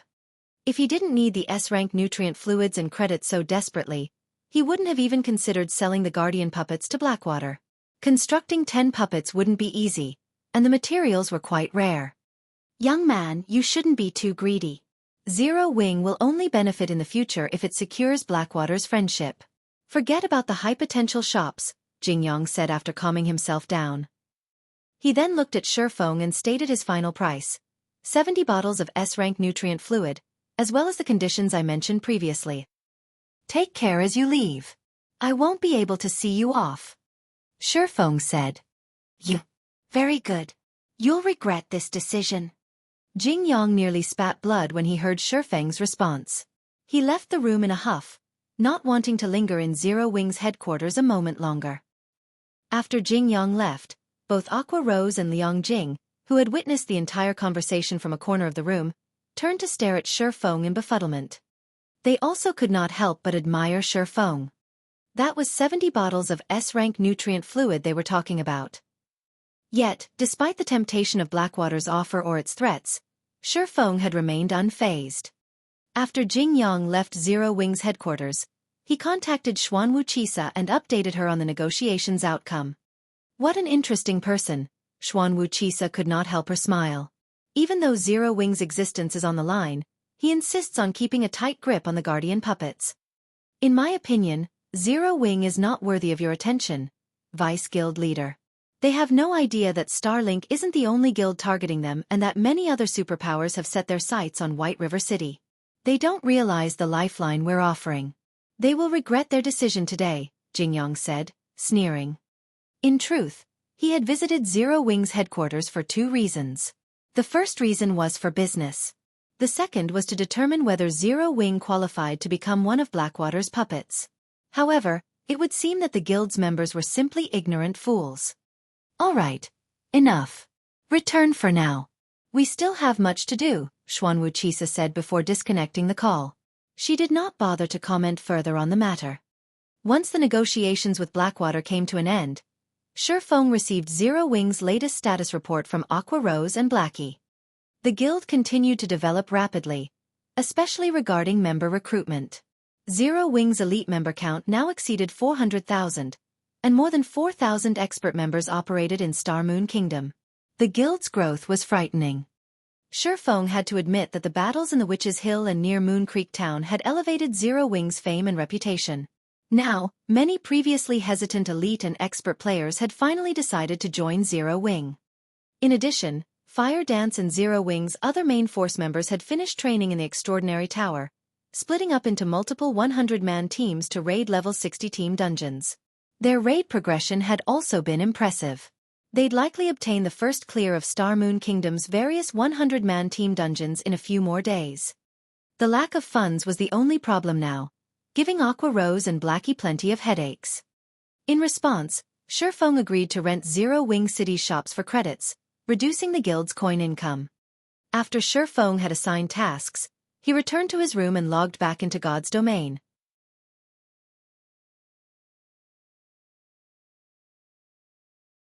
Chapter 2057. Improving Swords Transmigration. Level 72 elemental guards wandered around the quiet hall supported by numerous stone pillars. They left no space for players to approach the hall's center.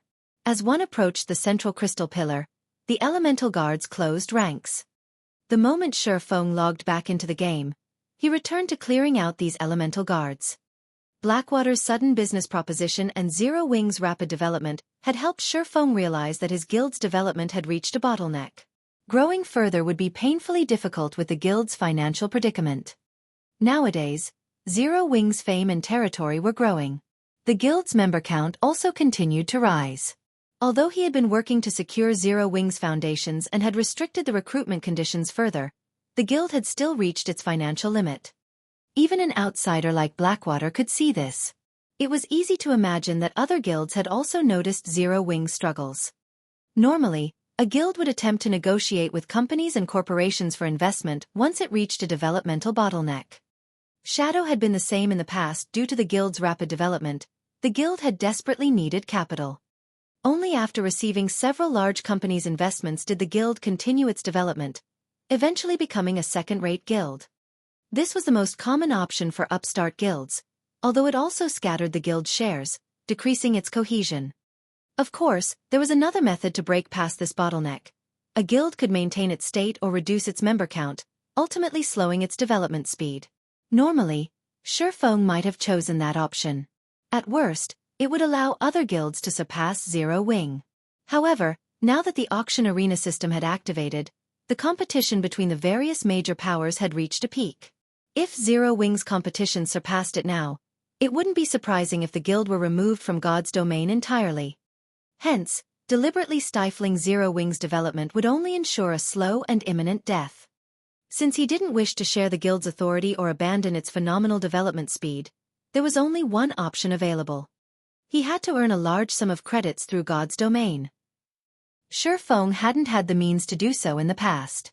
God's domain's resources weren't easy to obtain, and converting them into credits would be akin to putting the cart before the horse.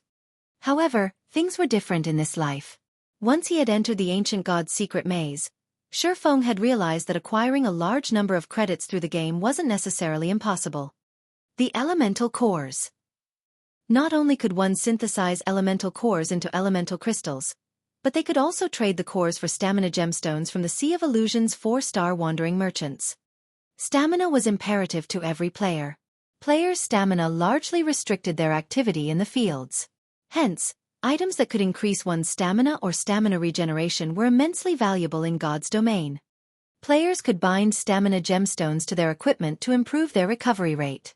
Each gemstone increased stamina recovery rate by 7%, and the more of these gemstones one equipped, the faster they'd regain their stamina. Stamina gemstones were one of the few items in God's domain that would never lose their value. No matter what level players reached, they still needed stamina to move, and recovery took a long time. However, players couldn't obtain stamina gemstones from killing monsters. Only 4-star wandering merchants sold the items. Moreover, each wandering merchant demanded a different price for the gemstones. The wandering merchants in the Sea of Illusion, a secret land in God's domain, required elemental cores for their stamina gemstones. Several players had discovered the secret land early and made a fortune from it in the past. They had ventured across God's domain, purchasing elemental cores, and traded them for stamina gemstones in the Sea of Illusion. When the public eventually learned of this secret, the elemental cores prices had skyrocketed. Now that Xuefeng could collect a large number of elemental cores from these elemental guards, he could use this opportunity to make a fortune by selling stamina gemstones. After all, no one had visited the Sea of Illusion, a level 100 map, yet. Realizing this, Xuefeng's enthusiasm to grind the elemental guards reached new heights. He also began to use divine providence to increase his harvest. Although killing these elemental guards was monotonous, Xuefeng considered it a good opportunity to refine his bronze combat technique, Swords Transmigration. High mana environments were extremely rare in God's domain, let alone one with denser mana than Zero Wing City. He wouldn't have to worry about his stamina or concentration consumption rates while using the bronze combat technique here. As Xueqi repeated executed Swords Transmigration, he became more familiar with the technique. As a result, he could divert and use more of his enemies' attacks. Initially, he had only been able to take advantage of 3 enemy attacks at once, but after some practice, he could use 4, then 5 attacks to his advantage. Moreover, the technique's power increased substantially. The closer he got to the central pillar, the closer the elemental guards clustered. If he weren't careful, he would lure 2 guards at a time, significantly increasing the time he needed to kill each. At first, he had spent nearly 30 minutes trying to kill the elemental guards that approached him in pairs, with more than 20 of those minutes focused on the first elemental guard. However, as he mastered Swords Transmigration, he eventually lowered that time to 20 minutes per pair. Finally, after nearly 2 days of fighting, Xueqi had eliminated all of the elemental guards in the hall. During that time, Xueqi had slain over 200 elemental guards, obtaining 727 elemental cores and 213 epic armor kit fragments. He now had enough to synthesize 2 complete epic armor kits. Even Xueqi was stupefied by his harvest. He had to admit that the Azura mode trial was wondrous. He hadn't even ventured past the maze's first hall, and he had yet to face the Guardian boss, yet he had acquired enough of a bounty to make superpowers envious. After organizing his loot, Xueqi shifted his gaze toward the 5-meter-tall, 4-armed elemental prayer a short distance away. The Guardian boss wore white robes and held a staff and a golden long sword. Xueqi hadn't been particularly confident of defeating the elemental prayer earlier, but after improving his skill with Swords Transmigration, he was more than eager to fight the Guardian boss. As long as he won, he would obtain a bloodline. Stealthily, Xueqi approached the elemental prayer from behind. Unsheathing his swords and activating Wind Blade, he transformed into a blur as he thrust his blades toward the Realm Lord's back.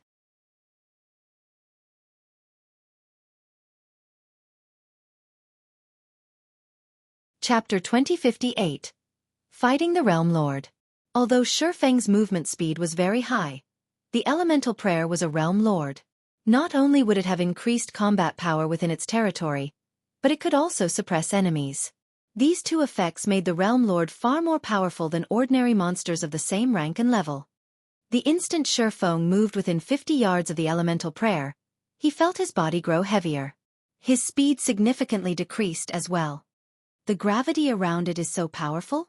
Xueqi could not help but frown. Realm Lords had different methods of controlling their territory.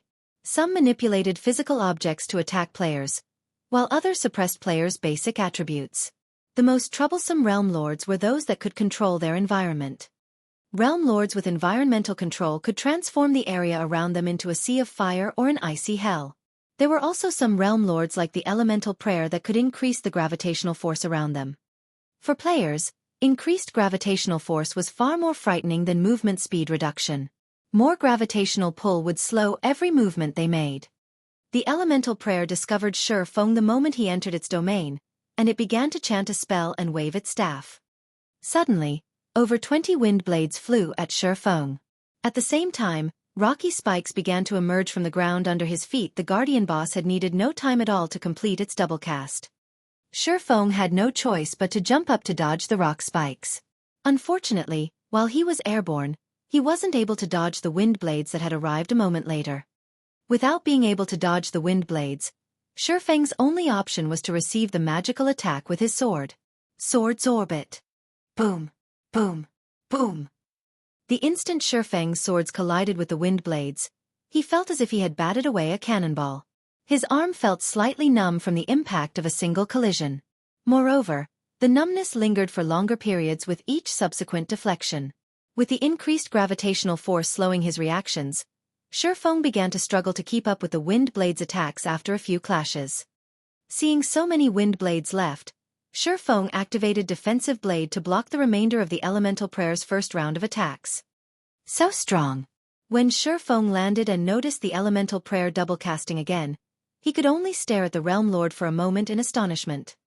Against so many powerful attacks and the increased gravitational force, even a level 70 expert would likely die in an instant. However, before Shifeng's arms could regain feeling, the elemental prayer finished chanting its spells. Like its first round, the guardian boss attacked with rock spikes and wind blades. Break! This time, Shifeng didn't try to dodge the rising rock spikes, using Purgatory Pentaslash to shatter them. Instead, he then spun around and dashed toward a nearby stone pillar. With his current basic attributes and the battlefield's gravitational force, dodging all 20+ wind blades would be impossible. His death would be guaranteed if he tried to take those attacks head-on. Hence, he had to rely on the stone pillars around him to block the wind blades. Using the stone pillars to reduce his blind spots, Shifeng found it easier to dodge and block the incoming wind blades. In the end, he survived the elemental prayer's second offensive unscathed. Sure enough, these stone pillars are here for a reason. Shifeng breathed a sigh of relief when, after taking a few hits from the wind blades, he saw that the stone pillar remained intact. If the wind blades, which had peak Tier 3 power, had shattered the stone pillars, this battle was as good as over for him. Although he could rely on the stone pillars to block the Realm Lord's attacks, approaching the elemental prayer was still extraordinarily difficult. After multiple attempts, Shifeng discovered that the Realm Lord used a greater variety of spells the closer he got to it. Sometimes, the elemental prayer fired a beam of roaring flames. Other times, it called down a column of water from above. Of course, the Guardian boss still used the occasional rock spikes and wind blades. The boss's coordination with the 4 types of attacks made approaching the elemental prayer practically impossible. As expected of a Realm Lord, this boss could likely even annihilate a 100-man team of the same level. Trying to fight it alone is asking too much. Shifeng could not help his bitter smile as he watched the elemental prayer cast one spell after another. Magical class monsters were most afraid enemies getting close. After all, they were vulnerable in close-range combat, but Shifeng couldn't even get within 40 yards of the Realm Lord, much less melee range. He felt as if he were surrounded by a party of Tier 3 magical class players as Tier 3 spells continued to bombard him. He could only rely on the surrounding stone pillars to evade the spells. If any other peak expert were in his shoes, they'd have likely died a long time ago. Shifeng had to admit that the Azura mode Guardian boss was astounding. Trying to acquire an item that rivaled a fragmented legendary item wasn't going to be easy. Shifeng retrieved the Ring of Gospel from his bag and spent 7,000 magic crystals to activate Miniature World and Ring of Brilliance. Miniature World instantly reduced the gravitational force that affected Shifeng. At the same time, the elemental prayer's basic attributes fell by a significant chunk. Although Miniature World suppression didn't hinder the Realm Lord drastically, it still reduced its basic attributes by 20%, which considerably reduced the power of its spells. Meanwhile, Ring of Brilliance improved Shifeng's physique and basic attributes by 20%. Now, Shifeng could intercept the elemental prayer's wind blades with his swords without relying on the stone pillars. Moreover, Shifeng could exhibit his full strength now that the elemental prayer's gravity domain had been weakened. He could dodge the boss's attacks with ease and soon reached the Realm Lord. Killing Ray tore through the air, sending a streak of blue light slicing at the elemental prayer. Although the Guardian boss wielded a golden long sword, its melee prowess paled in comparison to its magical power. Shifeng easily maneuvered his attack past the elemental prayer's defenses and landed a direct, critical hit, dealing over -40,000 damage. Despicable intruder! Suffer God's fury! The elemental prayer bellowed after taking the hit. The golden long sword in its hand disintegrated, and 8 smaller versions appeared around the Realm Lord, each wrapped in golden flames. Under the elemental prayer's control, golden longswords flew toward Shifeng. Shifeng hurriedly moved and executed Sword's Transmigration to block the attacks. The power within these golden longswords was immense. They clearly harbored more strength than Shifeng currently possessed. Instead of receiving the attacks head-on, Shifeng expertly used his movement techniques to evade some of the flaming weapons, while deflecting the rest. By doing so, he managed to fend off the Guardian boss's attacks without taking damage. After knocking away the golden swords, Shifeng used the opportunity to bombard the elemental prayer with one skill after another. Thundering Flash. Thunder Flame Explosion. Flame Burst. Shadow Blade. Damages in exceeding -100,000 began to appear above the elemental prayer's head, with some in the hundreds of thousands. The Guardian boss's HP began to fall at a visible rate. Once that round of attacks had ended, the Elemental Prayer continued to manipulate the golden swords, pressing its attack. However, Xueqi managed to block every incoming strike. Although the Elemental Prayer occasionally cast spells, Xueqi could heal himself with the 7 Luminaries Ring's life domain. Overall, although Xueqi had the advantage, the Elemental Prayer had too much HP. Although its maximum HP had been reduced to 52 million, its battle recovery restored 520,000 HP every 5 seconds. This slowed Xueqi's progress in the fight. Even after more than 5 minutes, the Elemental Prayer still had 95% of its HP remaining. Unfortunately, Miniature World only had a 10-minute duration, and without it, Xueqi wouldn't be a match for the Realm Lord. Furthermore, Xueqi had to spend 5,000 magic crystals each time he activated the skill, and he had only brought a little over 20,000 with him. Should I give up? Xueqi had fought for nearly 10 minutes, yet the Elemental Prayer still had 92% of its HP. If he couldn't increase his DPS, the Guardian boss would eventually wear him down and kill him. However, when Xueqi saw the 8 golden longswords flying toward him once more, his eyes lit up with inspiration as he considered a way to increase his damage. He simply needed to use the Elemental Prayer's strength against it. This time, Xueqi didn't dodge the 8 golden longswords. Instead, he met all of them in battle. Swords Transmigration.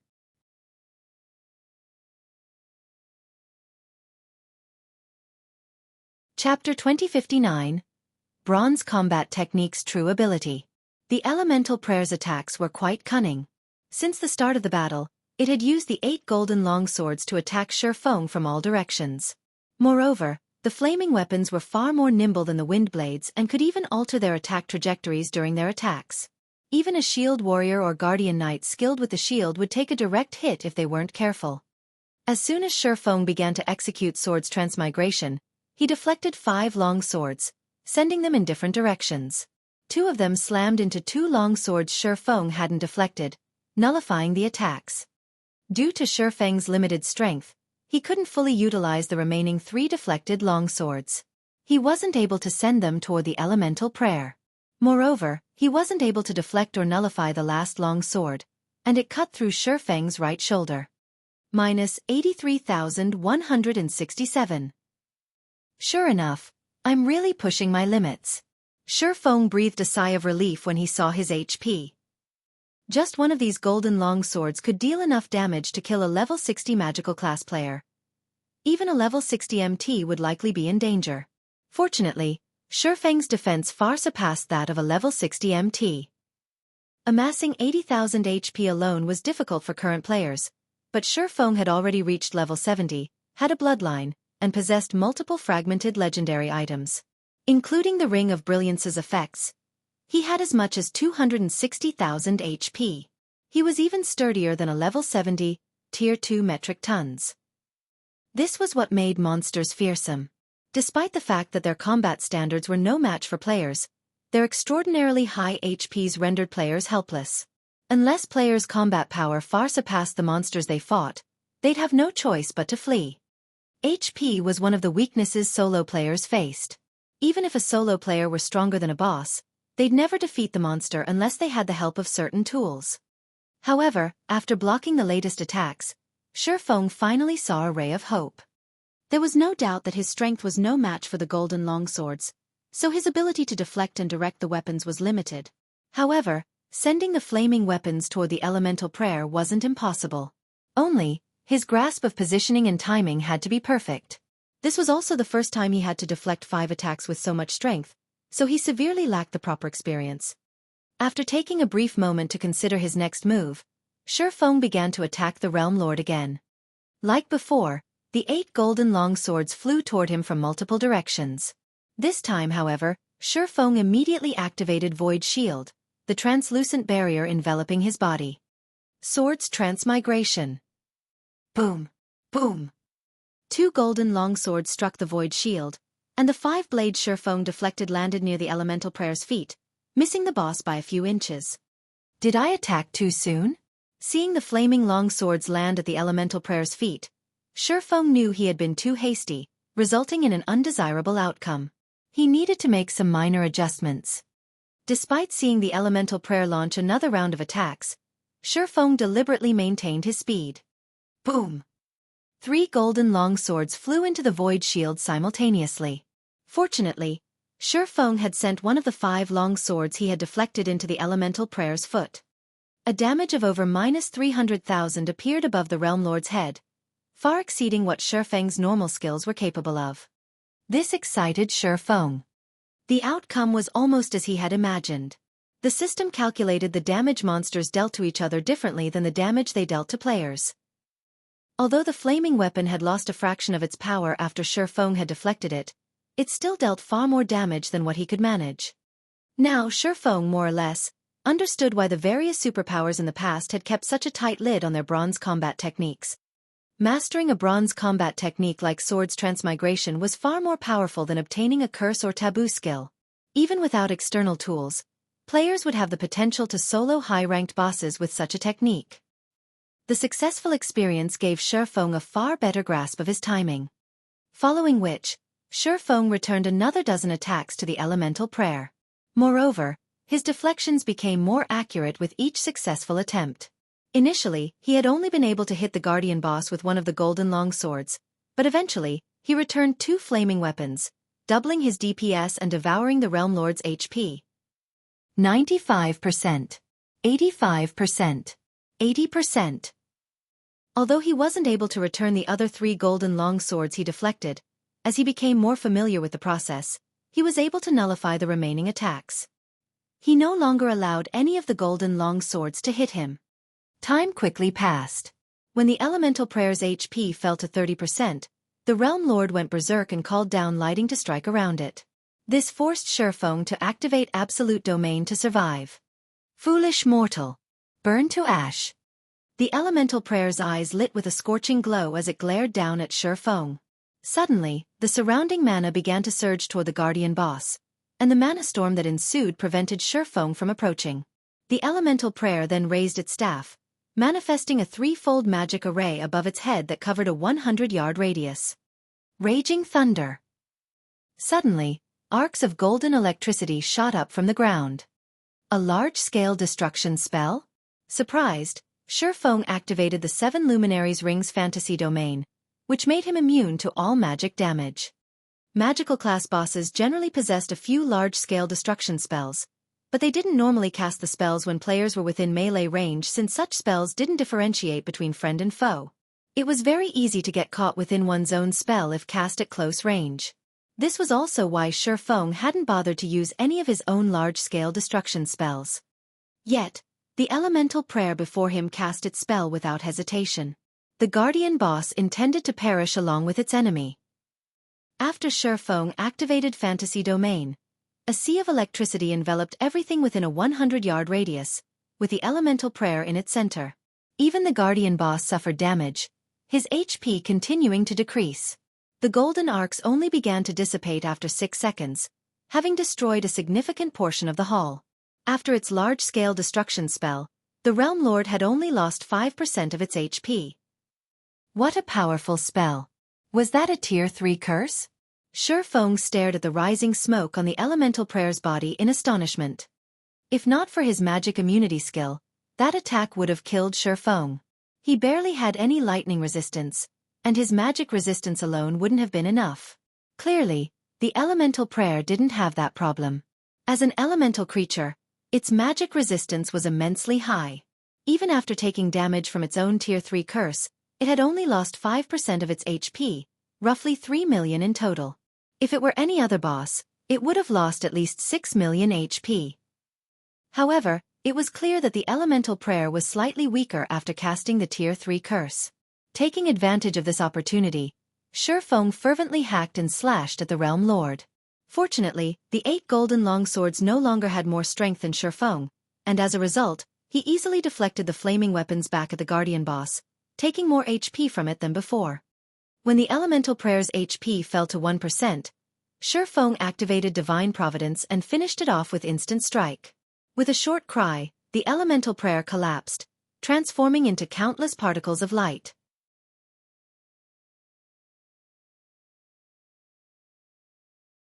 Chapter 2060. Elemental Prayer's Loot. The mana density within the hall rose sharply after the elemental prayer's death. It went berserk as it gathered around the Realm Lord's dissipating corpse, gathering the particles of light into a dazzling ball. Slowly, the ball of light rose into the air, growing larger as it absorbed more mana. The light illuminated the hall as if a miniature sun had risen. After several seconds, the gigantic light ball burst, and 2 dazzling streams of light flowed toward the ground. 2 items? Xueqi watched the 2 beams shine before him in utter astonishment. According to his understanding, every Guardian boss players killed in the Ancient God's Secret Keys trial only yielded 1 item. But that item would undoubtedly be top-tier quality. However, the Elemental Prayer had dropped 2 items, the equivalent of killing 2 Guardian bosses. Xueqi had definitely hit the jackpot. When Xueqi stepped forward and touched the 2 beams of light, the light faded and revealed 2 translucent globes, each containing 1 item. When these 2 items revealed themselves, the sound of a system notification reached Xueqi's ears. System. Congratulations! You have slain the Elemental Prayer within 30 minutes. You may choose one of the 2 items before you as your reward. Xueqi was speechless. He had hoped that Divine Providence had doubled his loot, but in the end, he'd still walk away with a single item. This choice was simply a result of killing the Elemental Prayer within half an hour. However, after giving the matter some more thought, Xueqi found the situation reasonable. All of the items these Guardian bosses dropped were the best of the best. Being able to double one's loot with higher luck would be absurd. Let's have a look at these 2 then. After containing his excitement, Xueqi tapped on the 2 items and inspected their attribute panels. After a brief look, Xueqi's heart began to pound with elation once more. Although he knew that these items would be top tier, he couldn't help his gasp after inspecting them. Both items were amazing. Not even a mythic field boss's loot could compare to either item's value. One of the 2 items was an emerald bead named Elemental Protector. It was a bona fide epic item that could summon 4 elemental beasts of the same tier as the user and 5 levels higher at no cost. Each of these 4 elemental beasts could use skills and spells that correlated with their element: earth, water, wind, and fire. However, this item could only summon up to tier 4 elemental beasts, and it had a 12-hour duration and a 2 Natraday cooldown. As long as a player reached tier 4, they could use the Elemental Protector to summon 4 tier 4 beasts to fight alongside them. It was an astounding ability. Tier 4 magic scrolls were even rarer than epic items in God's domain, and Xueqi had only heard of tier 4 summoning scrolls, never actually seen one. Regardless of the era, a tier 4 summon creature would be an immensely powerful ally, even after 10 years in God's domain. Tier 4 and above combatants were extremely rare. First-rate guilds would be incredibly lucky if they had a single tier 5 player. Any first-rate guild with a tier 6 god-ranked expert would be considered a top-ranked guild, no matter how weak the rest of its members were. Without a doubt, the Elemental Protector was one of the best epic items available in the game. It would easily fetch an astronomical price regardless of when it sold. The other time the Elemental Prayer had dropped was called the Twilight Blade. It was the same weapon the Realm Lord had used against Xueqi, and although it wasn't a famed sword, it was a replica of the legendary weapon, Afterglow. Every legendary weapon had once been famous throughout God's domain. Some had even been treated as kingdom's heirlooms. Even a legendary weapon replica was far beyond any epic weapon.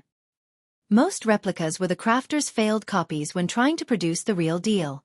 Some replicas had even been crafted with the same materials as the true legendary weapon, and some included even better materials. Meanwhile, the Twilight Blade before him was somewhat special.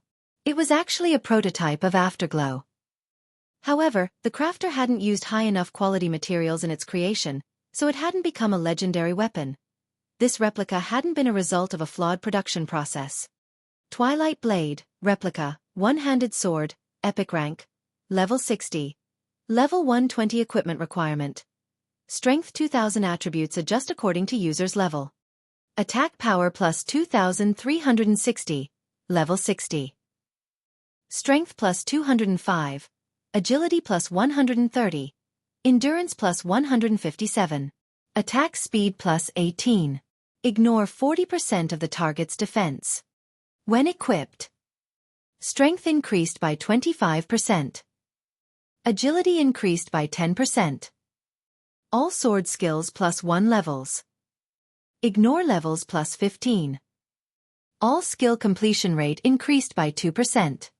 Attacks have a 40% chance to trigger the floating light effect, splitting the weapon into 3 copies. The 2 duplicates cannot be blocked and deal 100% damage. Additional passive Xueqi. Twilight Glow. Twilight power will corrode any targets the Twilight Blade strikes, decreasing their reaction speed by 15%.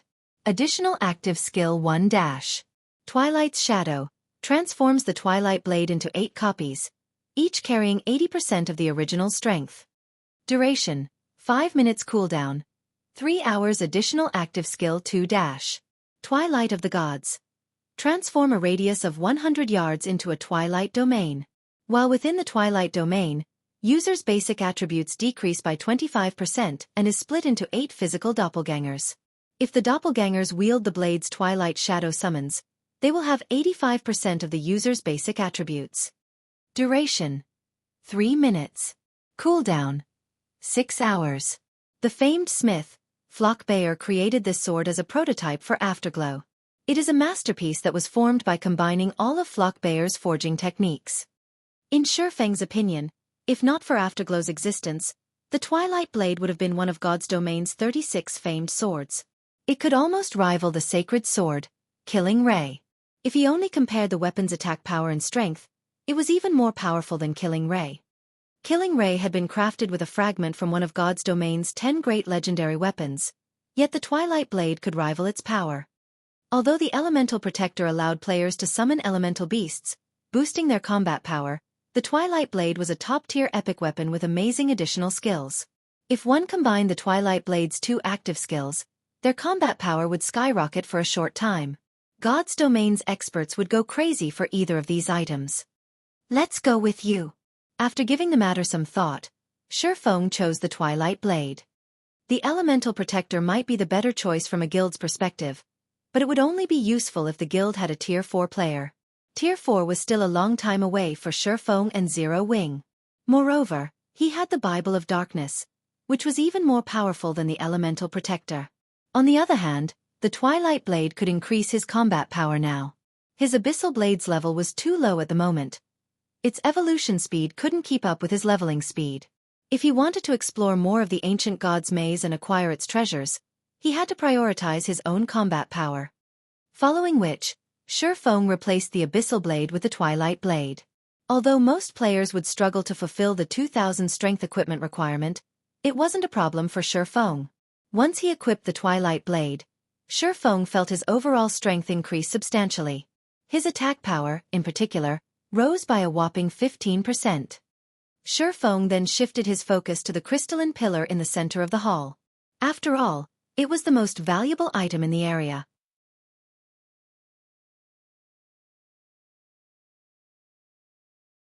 Chapter 2061. Advanced Bloodline. A magic array surrounded the crystal pillar in the center of the hall, preventing players from approaching. Although the seal seemed quite simple, not even a Tier 4 being could force their way through it. When Xueqi stepped up to the barrier and lightly tapped it, a system window opened before him, introducing the magic array. Truly amazing. If I hadn't already grasped the technique to decipher advanced magic arrays, I wouldn't have been able to do anything but stare at this barrier. Xueqi couldn't help his surprise after gaining a general understanding of the array. There were 2 types of magic arrays that protected system-generated treasure in God's Domain. The first type disappeared once the guardian boss protecting the treasure died. The second type required players to unravel the magic array through their own abilities. This type didn't care for players' combat power, but their ability to understand magic arrays. The first type was the easiest to remove, but as players leveled up, they'd begin to encounter more of the second type. Hence, it had been very important for players to take on the Magician subclass and develop it during Xueqi's previous life. Many expert players had to study magic arrays seriously even though they hated learning about them, especially magical class players. Due to how common the second type of magic arrays had become at later levels, God's Domain's various guilds had also turned more focus to the Magician subclass. During the game's later stages, a Master Magician status wasn't any lower than that of a Master Forger or Master Alchemist. Meanwhile, to remove the magic array protecting the crystal pillar before Xueqi, One had to be a master at deciphering advanced magic arrays at the very least. Normally, players only encountered basic ranked ceiling magic arrays after level 70. It was very rare to find an intermediate magic array protecting items of this level. Yet the array before him required an advanced magician to untangle. Although the various superpowers had tasked many of their players to learn about magic arrays, there were very few intermediate magicians at this stage of the game, much less advanced magicians. Once Xueqi had inspected the array, he began to dismantle it. Dismantling a magic array wasn't particularly difficult, although that didn't mean it was easy, either. As long as a player knew how to draw the ceiling magic array in question, it could be undone. Looking at the array, Xueqi was relieved that he had already become an advanced magician. Otherwise, he could only watch as a bloodline slipped through his fingers. Finally, after studying for 5 hours, Xueqi finally learned how to draw the ceiling magic array. The barrier around the crystalline pillar began to shatter, and shortly after, it fell away entirely, revealing the pillar before Xueqi. The crystal pillar was translucent, and the bloodline within it shone with a dazzling light due to the magic barrier around the pillar. Xueqi hadn't felt anything particular from the bloodline, but now that he had removed the magic array, he could feel an intense pressure. The difference between his life rating and the bloodlines pressed down on him. Although he only stared at the bloodline, he felt as if he were being suppressed. Is it an advanced bloodline? Xueqi could not help his surprise as he felt the pressure. Bloodlines fell into 3 categories: basic, advanced, and peak. The dark iron bloodline he had obtained from the divine shrine was a basic bloodline. However, since the dark iron bloodline was extremely compatible with the swordsman class, it was considered a top-ranked basic bloodline. Yet despite that, he still felt an immense pressure from the bloodline within the crystal pillar. The only explanation was that his life rating was inferior to this bloodline. Hence, Xueqi guessed that it was an advanced bloodline. Although he very much wished that it was a peak bloodlines were as rare and valuable as legendary items. The chances of finding one in the ancient god's maze were abysmally low, even for Azura mode. On the other hand, the chances of finding an advanced bloodline were relatively high. Even so, Xueqi was stunned. Any advanced bloodline could make reaching higher tiers far easier for players. With a little talent and effort, reaching tier 5 wouldn't be a problem. An advanced bloodline would even help players when challenging their tier 6 promotion, which was why God's Domain's various major powers had gone mad over bloodlines in the past. Without hesitation, Xueqi strode up to the crystalline pillar and removed the crystal bottle. He then inspected the bottle's attribute panel.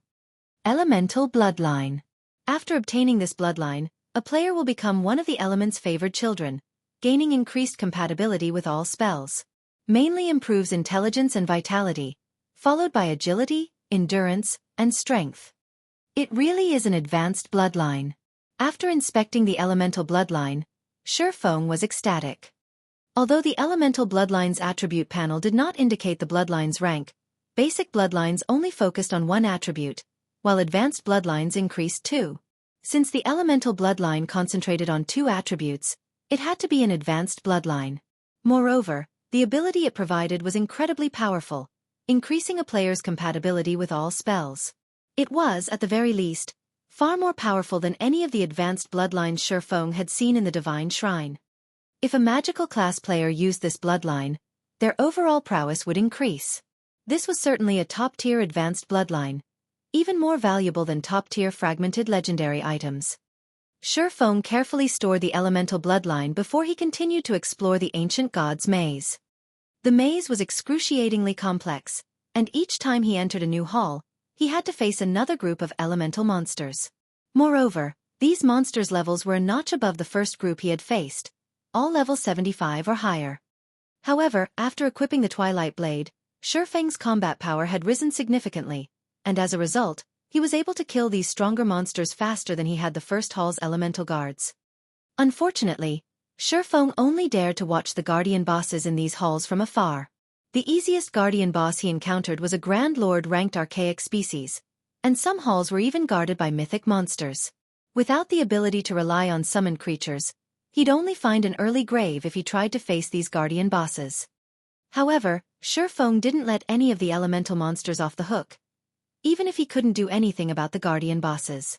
These monsters were walking epic armor kit fragments and elemental cores.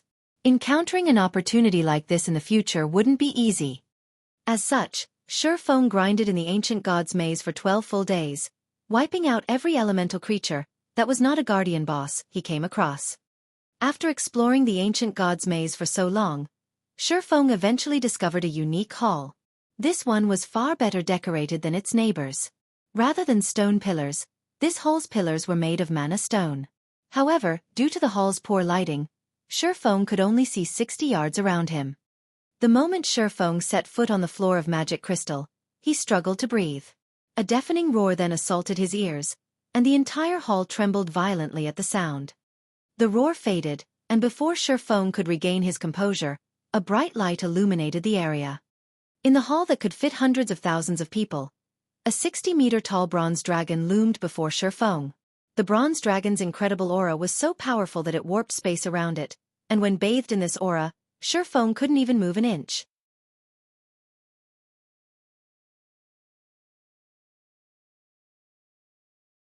Chapter 2062.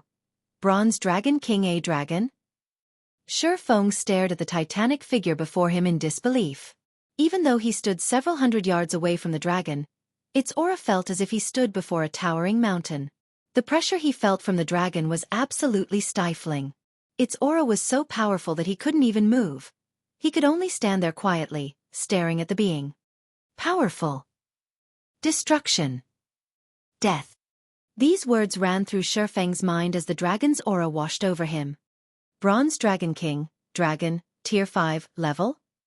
HP? Slash. Xueqi had no doubt that the slightest exhale from this bronze dragon could turn him to dust. Even a Tier 5 existence would be powerless before this bronze dragon king. A dragon's life rating was extremely high, and once it reached adulthood, it would automatically advance to Tier 5. The weakest Tier 5 dragon was an apex existence among other Tier 5 beings, and even during the gods' era, the dragon race had been one of the most powerful. Even gods and demons were afraid of dragons. Meanwhile, among dragons, there were dragon kings. Dragon King's bloodline was beyond the reach of ordinary dragons. At Tier 5, they could even contend with Tier 6 gods. If a Tier 5 human NPC encountered a Tier 5 Dragon King, they'd have no hope of surviving. If they were wise, Tier 6 god-ranked players would take the long way around a Tier 5 Dragon King. Trying to fight such a being head-on would be the epitome of foolishness. Fortunately, this Bronze Dragon King was sealed within a magic array. Otherwise, Xueqi wouldn't have even had time to run. With a wave of his claw, the Bronze Dragon King could send Xueqi on a free trip back to White River City. This is the final test. After seeing the raging Bronze Dragon King behind the magic barrier, Xueqi shifted his attention to his surroundings. The hall contained a second magic array, and within it sat a resplendent box. Most players might not think much of this box, but Xueqi, who was unusually familiar with God's domain, realized that this box had been made with 7 luminaries crystal. 7 luminaries crystal was incomparably valuable to both players and NPCs. It was one of the reasons that so many major corporations invested in God's domain. Nothing else in the hall grabbed Xueqi's attention. Unlike the previous halls, this one only contained a guardian boss. There weren't any mobs for Xueqi to kill. Although Xueqi wanted to approach and inspect the Bronze Dragon King, his powerful aura prevented the swordsman from moving. After raging for another 10 seconds or so, the Bronze Dragon King eventually calmed down. The ferocity of its aura also began to lessen, and Xueqi regained control of his body. But as soon as Xueqi began to relax, the imprisoned dragon spoke. Little human. The fact that you have reached this place proves that you have some ability. According to the rules those despicable gods and demons had set, I will give you 3 options, the Bronze Dragon King said, watching Xueqi. Your first option is to accept my trial. If you pass, you'll receive the treasure those gods and demons left behind. Taking the gods and demons' oath is your second option. You can also acquire the treasure this way. Your third option involves signing a contract with me. Although you won't get the treasure, you will receive my blessing. My blessing will grant you strength beyond human limits. Make your decision. Although the Bronze Dragon King spoke in the dragon language, which Xueqi knew nothing about, he was actually able to understand the Dragon King's intentions. There are choices? The situation surprised Xueqi a little. He had never imagined that the final hall in the ancient god's maze would offer him choices. He had never heard of such a thing. According to his knowledge regarding the secret keys trial, players weren't given any choices. If players wanted any of the trial's treasures, they had to defeat the guardian bosses, yet he now had 3 options to consider. The first option was undoubtedly the standard procedure. If players were confident of their strength, the first option would be the best. The second option allowed players to obtain the treasure without risking themselves overmuch. Many players would likely choose this option without a second thought. This was the final hall in the ancient god's maze, after all. The treasure in this room would be extraordinary, but Xueqi understood one thing.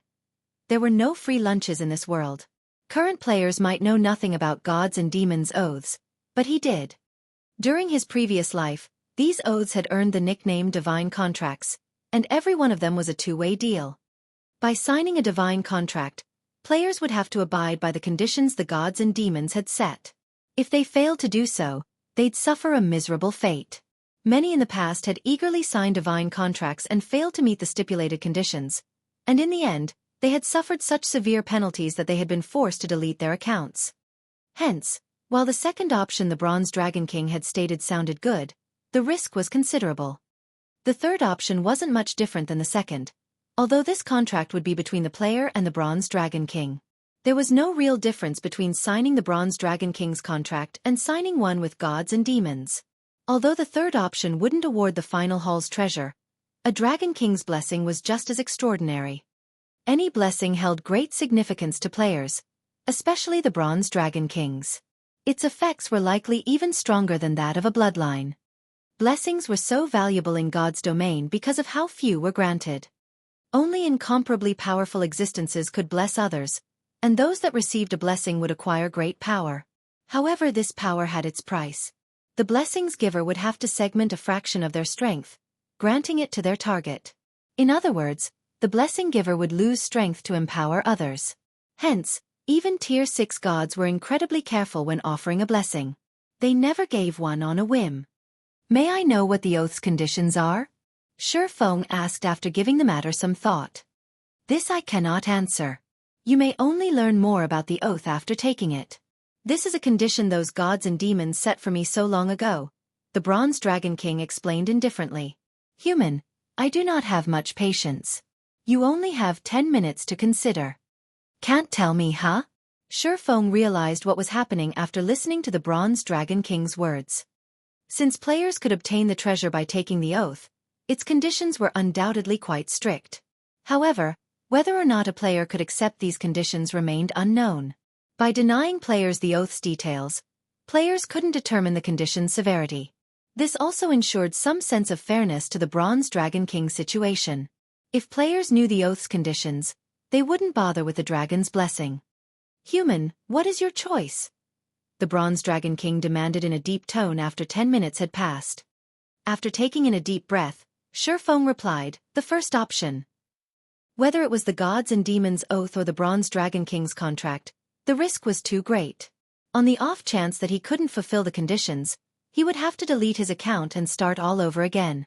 He didn't dare take such a gamble. What? The first option? Xueqi's decision stunned the Bronze Dragon King. Are you sure that is your choice?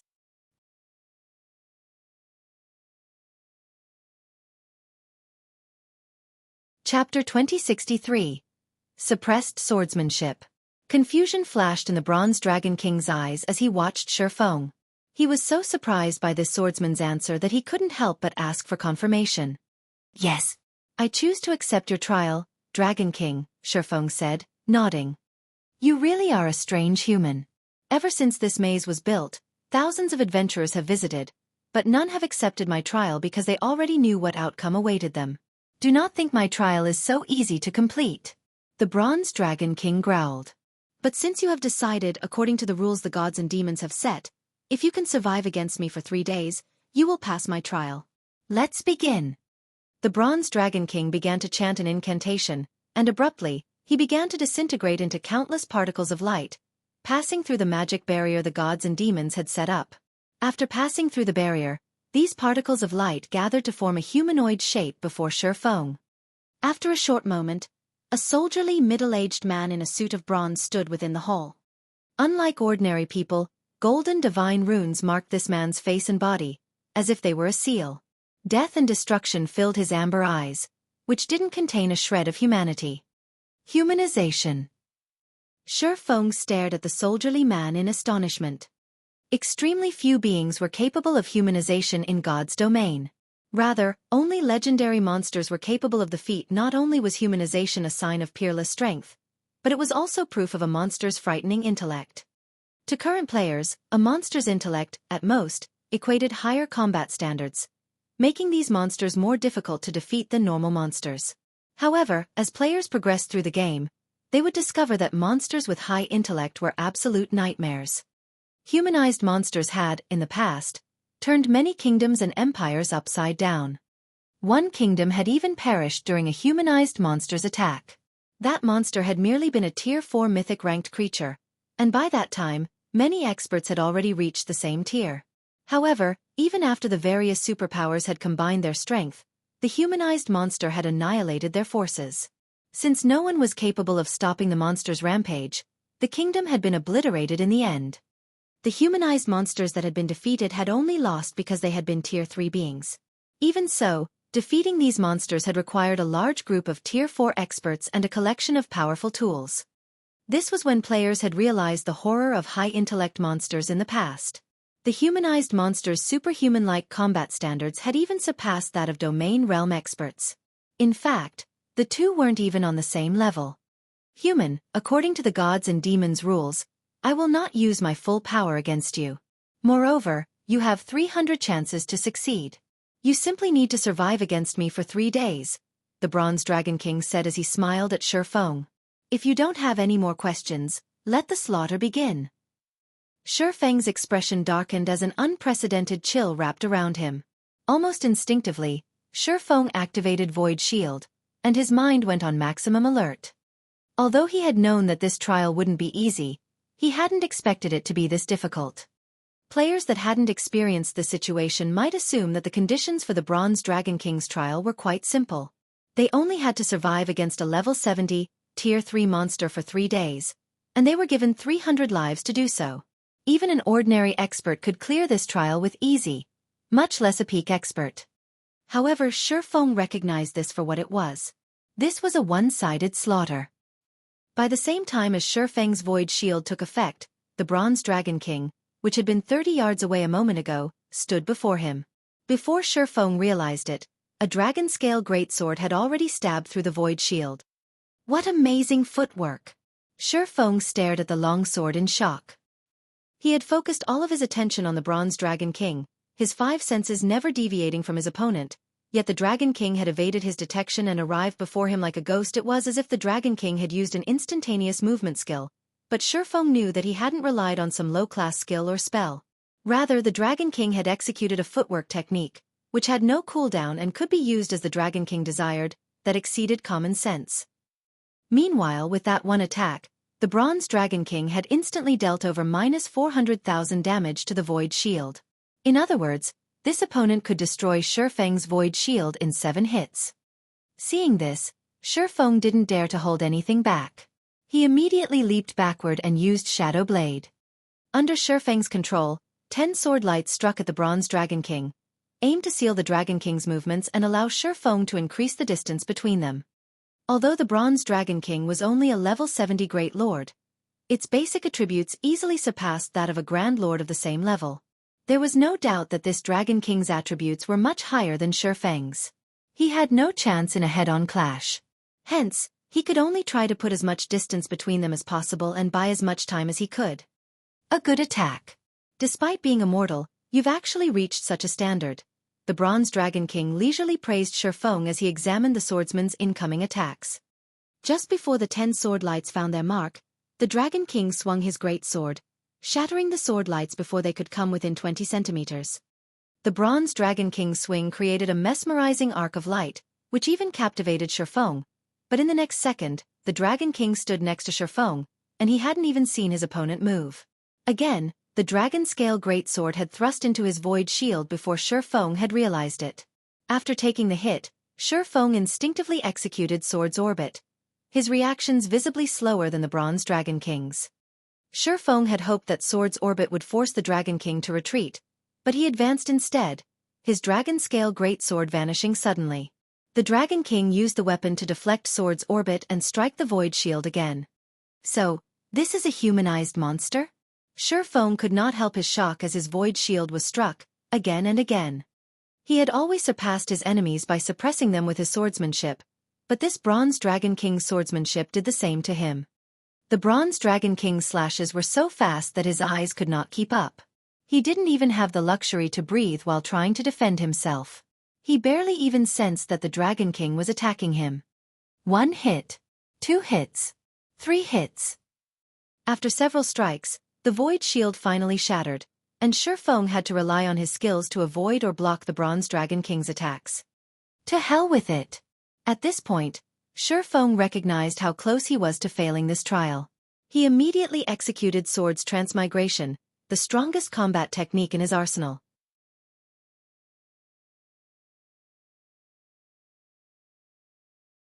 Chapter 2064. Realm that surpasses human limits. As Xueqi executed Sword's Transmigration, 5 sword lights intercepted the Bronze Dragon King's silent attacks. Boom, boom, boom dash. Deafening metallic clangs echoed throughout the hall, and the collision's resulting shockwave was so intense that it made Xueqi shudder. Moreover, his arms had gone numb from the impact. It was so severe that he struggled to move them. The Bronze Dragon King had leisurely executed his attacks, and his basic attributes were only slightly higher than Xueqi's, yet he generated enough power to overwhelm Sword's Transmigration's strength tolerance. Xueqi could barely understand what could cause such a result. Without waiting for Xueqi to recover, the Bronze Dragon King's dragon-scale greatsword vanished once more. Unlike before, however, the Dragon King's attack was truly silent. Xueqi couldn't sense the slightest hint of the Dragon King's attack trajectory before he felt a stinging pain in his chest. Before he realized it, the Bronze Dragon King had thrust his greatsword in Xueqi's chest, his HP depleting rapidly without signs of stopping. He is already beyond human limits? Xueqi looked up at the Dragon King in surprise as the humanized boss retrieved his weapon. Xueqi's vision darkened as his HP fell to 0, and he fell to the ground, lifeless. Sword's Transmigration was the strongest combat technique Xueqi possessed. He was even confident of posing a threat to domain realm experts by relying on the technique. However, against the Bronze Dragon King, Sword's Transmigration had only kept him alive for 1 move. The Bronze Dragon King was an apex existence in God's domain. Both his attacks and movement techniques were simply amazing. The Dragon King could launch his attacks without alerting Xueqi, as if the boss's boy acted without commands from his mind. The Bronze Dragon King's reflexes were so fast that Xueqi's mind couldn't even react. Although such a feat was normally impossible, the Bronze Dragon King had done it. He had completely surpassed human limits. Xueqi finally realized why the various superpowers in the past had dispatched tons of Tier 4 experts to defeat Tier 3 humanized monsters that were a much lower level. And even they, the players, had still suffered tremendously to secure victory. 5 seconds after Xueqi died, he appeared before the magic array that had sealed the Bronze Dragon King with full HP. It felt as if the skirmish had been a dream. However, when Xueqi glanced at the Bronze Dragon King's humanoid form nearby, he understood that this was no dream. "Alright, let's begin the second round," the Bronze Dragon King stated as he unsheathed his dragon-scale greatsword and resumed his attacks. Now that Xueqi had experienced the Dragon King's power, he didn't dare clash with the boss head-on. If he wanted to avoid dying 300 times in 3 days, he needed to buy as much time for himself as possible. With this in mind, Xueqi turned and fled. As if he had predicted this ploy, the Bronze Dragon King threw his greatsword at Xueqi, forcing the swordsman to a halt to avoid the flying weapon. Taking advantage of the brief pause, the Dragon King appeared behind Xueqi, and without alerting the player, another dragon-scale greatsword appeared in the boss's hands, swinging toward Xueqi before he had time to register the movement. Fortunately, Xueqi had expected something like this and had activated Divine Steps a moment earlier. He promptly switched places with one of his doppelgangers, which were invulnerable to attacks.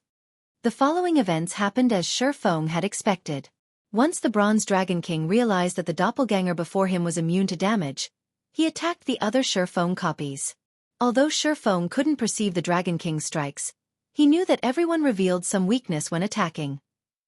Discovering the Bronze Dragon King's weakness was precisely his goal. Following which, Xueqi swapped positions with the same doppelganger. He then turned and slashed at the Guardian boss. As the Dragon King attacked another doppelganger, his side was exposed. Seeing this, Xueqi was ecstatic, and the hand that held Killing Ray sped towards the opening. Dang! However, just before the sacred sword met its target, an imperceptible attack countered the weapon, stopping its advance. So fast!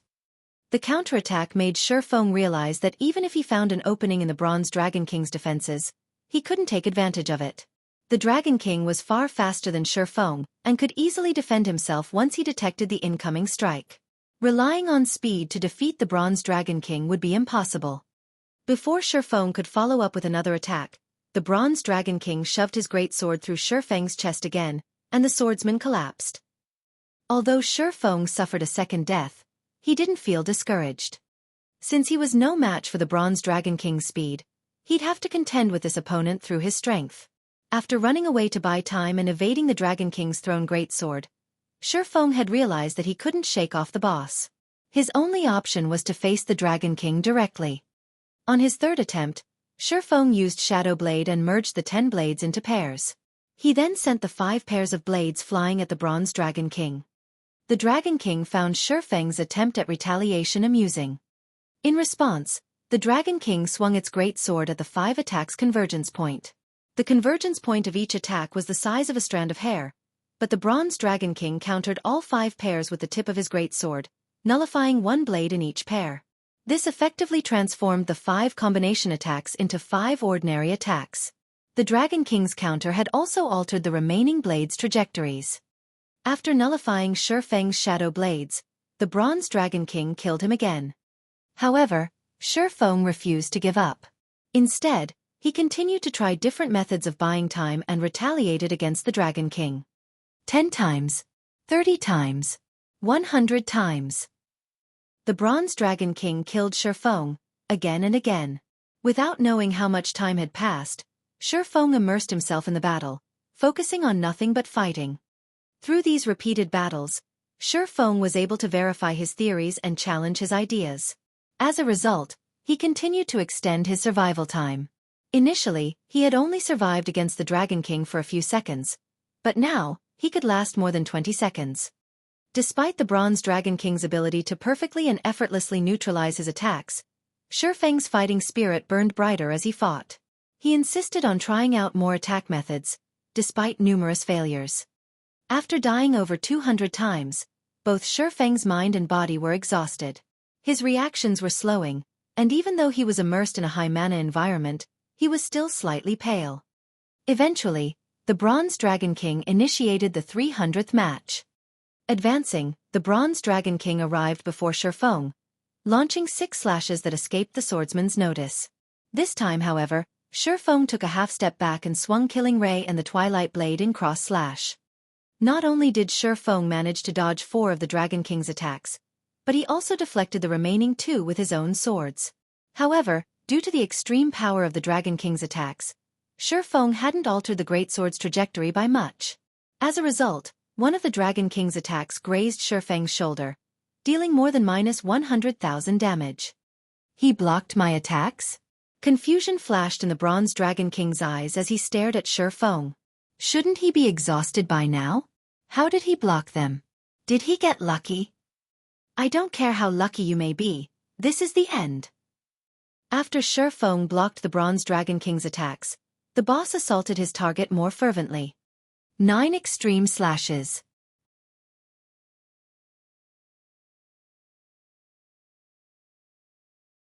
Chapter 2065. Domain Realm. 9 streaks of silver light cut at Xueqi. Not only were the Dragon King's 9 extreme slashes silent, but the sword lights also bloomed like flowers, creating a mesmerizing scene. When the silver flowers bloomed, the world around the Dragon King seemed to freeze. If Miracle Dragon, from Miracle, saw this, he'd be stunned. He had been trying to master the technique, but the Bronze Dragon King's execution was perfect. Not only did the Dragon King's 9 sword lights avoid all forms of perception, but their trajectories eventually converged at a single point, as well. The Bronze Dragon King had just executed a fully offensive combat technique. When the sword lights met, space around them shattered. A pitch-black spatial tear extended toward Xueqi, but despite the fact that the attack was impossible to detect, Xueqi responded, moving his feet forward and positioning Killing Ray in front of him. Then, he activated Parry. His actions simple and straightforward. From afar, it would seem as if Xueqi moved very slowly, and a spectator would see his every action. However, these slow motions actually blocked the Bronze Dragon King's 9 extreme slashes. Boom! When the Dragon Scale Greatsword collided with Killing Ray, a deafening boom echoed throughout the hall, and the resulting shockwave was so intense that it reached several hundred yards away. Due to the impact, Xueqi stumbled over a dozen yards back. After the dust settled, it revealed a deep cut in the ground at the Dragon King's feet, spreading 30 yards away from the boss. The power of the Bronze Dragon King's 9 extreme slashes was even greater than some Tier 3 skills. The Bronze Dragon King, who was responsible for this display of power, wore an astonished expression. A human actually saw through my attack? The Bronze Dragon King frowned at the horizontal cut before his feet. The angle of the cut wasn't a result of his 9 extreme slashes. It was obvious that his attack had been deflected. If Xueqi hadn't seen his attack trajectory, the human wouldn't have succeeded. He would have been sent flying. However, the Bronze Dragon King did not know that Xueqi hadn't seen his attacks in the least. Rather than self-reflection, Xueqi had forced his way through the bottleneck he had been stuck in and finally entered the domain realm. The outcome even surprised Xueqi. After such a long life-or-death battle, he was exhausted. Even his vision was blurry. He couldn't sense the Bronze Dragon King's attacks normally, much less with blurry vision. Under such extreme conditions, Xueqi had used every method he could think of to detect the Dragon King's attacks. Finally, rather than trying to predict the boss's attacks by watching his arms and body, Xueqi began to read the Dragon King's breathing and subtle movements. After repeated deaths and experiments, he finally managed to perceive the Bronze Dragon King's attack trajectory. So, this is the domain realm? Xueqi could not help his growing excitement as he glanced at the trembling sacred sword in his hand. He had finally risen to the realm he had never been able to touch. Perhaps it was because of his widened horizons or his changed perception of the world, but he now felt as if the world around him was utterly new. He finally understood how amazing it was to wield a domain. It was no wonder why domain realm experts were considered monsters. Now, he could predict his opponent's intentions and movements by watching the subtle changes to their bodies. It was no wonder why domain realm experts easily toyed with weaker players. However, the distant Bronze Dragon King had no intention of stopping his assault as Xueqi celebrated his successful evolution into the domain realm. The Dragon King immediately advanced and swung his dragon scale greatsword toward Xueqi's neck. Previously, every time the Dragon King had employed such lightning-fast attacks, Xueqi had fallen in the next moment. But the swordsman wasn't as blind as he had been. Although barely, he read and predicted a fraction of the Bronze Dragon King's attacks and countered them. Dang! Dang! Dang! Metallic clangs echoed throughout the hall. The battle that had been one-sided for so long had evolved into a fierce back and forth. Although Xueqi was still at a complete disadvantage, and his HP continued to fall, this fight was no longer a one-sided slaughter. Although Xueqi had entered the domain realm, he's still shocked by the Dragon King's strength. He could counter some of the boss's attacks now, yet the Dragon King didn't evade his counterattacks, receiving them head-on. As a result, the massive gap between them hadn't shortened in the slightest despite Xueqi's newfound ability to predict some of the Dragon King's attacks. Following which, Xueqi activated one skill after another. He had even activated Life Domain. In the end, however, he couldn't change the outcome as the Bronze Dragon King continued to shave away his HP. It was only a matter of time before he died, yet as luck would have it, this was his 300th attempt. If he died again, he would fail this trial. Seeing how little HP he had remaining, Xueqi couldn't help but sigh. He decided to use all of his cards and see how far he could go. Not even a full day had passed since he had begun this trial. With the small fraction of HP he clung to, he wouldn't even survive 5 more minutes, much less 2 more days. Since he was going to die anyway, he might as well use this Bronze Dragon King to test his new strength. Xueqi used the Twilight Blade's 2 active skills, Twilight's Shadow and Twilight of the Gods. The Twilight Domain dominated everything within 100 yards of Xueqi. Suddenly, he split into 8 copies of himself, each with 75% of the main body's basic attributes. Each copy then claimed a Twilight Blade, and their basic attributes soared to 85% of the original form. Although Xueqi had sacrificed some of his basic attributes to activate Twilight of the Gods, he had turned the 1-on-1 fight into an 8-on-1 battle. As the Bronze Dragon King charged toward him again, Xueqi activated the Ring of Gospel's Ring of Brilliance as well.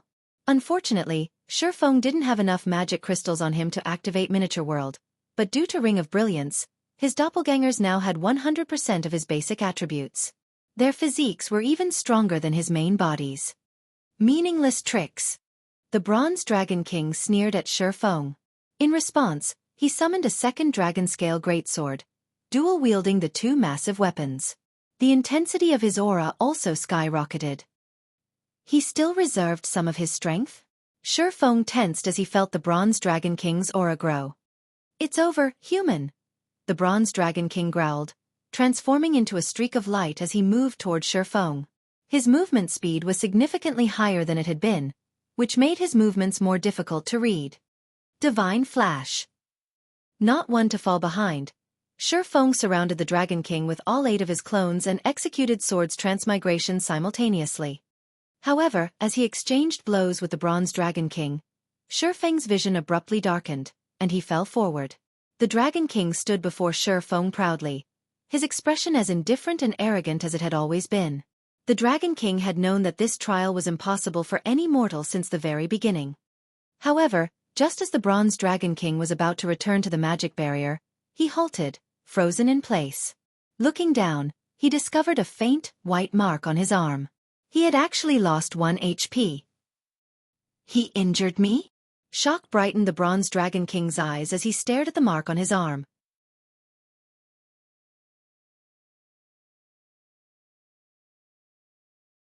Chapter 2066. Legendary Item. Xueqi expected the system to teleport him out of the ancient god's maze after his battle with the Bronze Dragon King, but when he reopened his eyes, he wasn't in the outside world.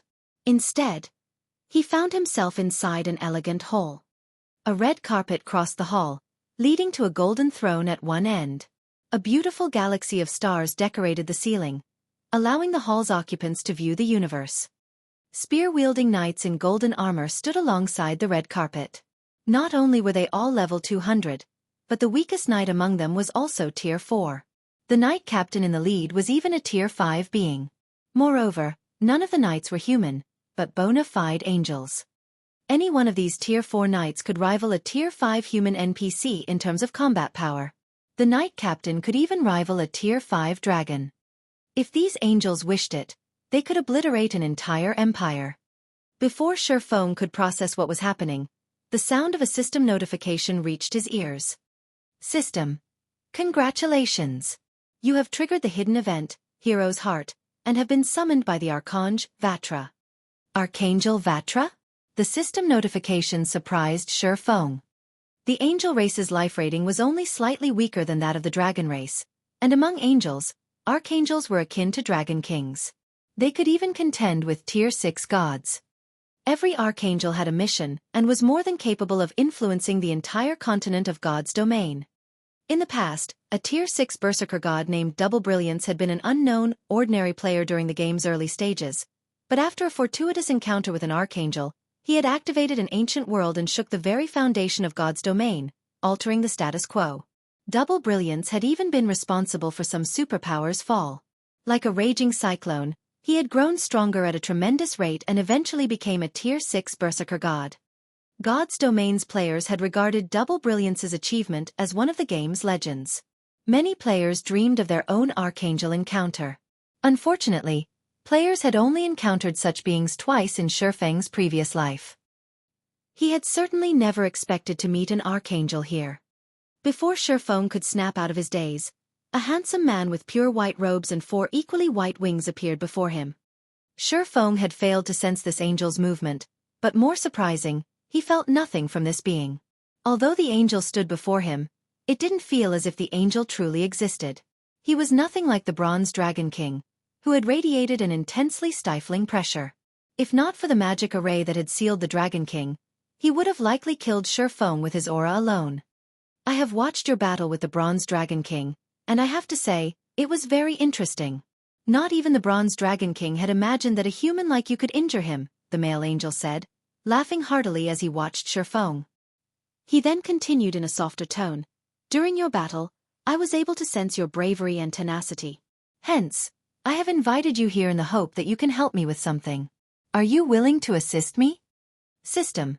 Do you wish to accept Archangel Vatra's request? Lord Vatra, it would be my honor, Xueqi respectfully replied. Only a fool would refuse a request an Archangel's request. The quests Archangels issued weren't like normal quests. If one failed an Archangel's quest, they wouldn't suffer a penalty, and the quest's rewards would be beyond imagination. Take Double Brilliance's reward, for example. According to the rumors, Double Brilliance had received his patron Archangel's blessing after completing his quest. Not only had his individual strength skyrocketed, but he had also secured an advantage from the ancient world he had activated, allowing him to perform one impossible feat after another. Wonderful! Currently, God's domain's world barrier is clashing with the undead world's world barrier. This, in turn, has created holes in God's domain's barrier. Taking advantage of this situation, some of the undead world's inhabitants have snuck into God's domain and begun to cause havoc. Although we angels wish to stop them, we cannot interfere with the continent's matters due to the rules the various gods have set for us. Hence, we need a representative to handle these matters, Vatra said. I wish to appoint you as my representative in removing the undead from the continent of God's domains. System. You have accepted the hidden quest Undead World. Quest content. You must annihilate the undead hiding and causing chaos on the God's domain continent. Rewards unknown. Of course, you cannot complete the task with your current strength. Hence, I have prepared 2 items for you. The first is the dragon summoning flute I've carefully handcrafted. The second item is this stone. These 2 items will help you deal with the undead that have snuck into God's domain. After saying so, Vatra revealed a shining horn and simple black stone, handing them to Xueqi. Dragon Summoning Flute, Replica, Legendary Rank Item. A horn rumored to summon a flock of dragons. Spend 3,000 advanced magic cores to summon 5 dragons to assist in battle for 3 hours. Cooldown. 15 days. The dragons summoned can only fight NPCs. They cannot fight players or monsters. A legendary item. Xueqi was stunned into silence as he examined the dragon summoning flute. He had to admit that a legendary item was awe-inspiring. The dragon summoning flute could actually summon 5 dragons. If only he could use it during his own battles, it would be a truly incredible item. However, the cost to use the flute was painfully high. Advanced magic cores could only be obtained from high-ranked bosses. Moreover, advanced magic cores had a large variety of uses. Not only could they be used as a component when crafting master potions, epic weapons, and epic equipment, but they were also necessary for building many types of constructions. At this stage of the game, even first-rate guilds would be fortunate if they had 2,000 advanced magic cores. Yet the dragon summoning flute required 3,000 for each use. No ordinary guild could afford such an expenditure. After inspecting the dragon summoning flute, Xueqi shifted his attention to the black stone in his other hand. Mysterious stone. Consumable. From the outside, it looks just like a simple stone. However, this stone contains a strand of a god's power. It has a chance of granting players self-awakening. This stone may be used up to 33 times. Self-awakening. Is this stone that amazing? Xueqi was still speechless after reading the black stone's introduction. Self-awakening might be a foreign concept to current players, but Xueqi was quite familiar with the idea. Self-awakening could allow players to master a combat technique forcibly. Of course, learning a combat technique so brutally had a downside. Players would consume far more stamina when using the technique they learned through self-awakening. However, this method also had its benefits. Self-awakening would allow players to experience what it felt like to use the full technique and master it, which would, in turn, lower the technique's stamina consumption. This process was far more effective than watching a video or experiencing the technique in a different way. As Xueqi began to research the black stone, Archangel Vatra waved a hand. Suddenly, Shifeng felt the system transport him out of the hall as he returned to the space-time tunnel.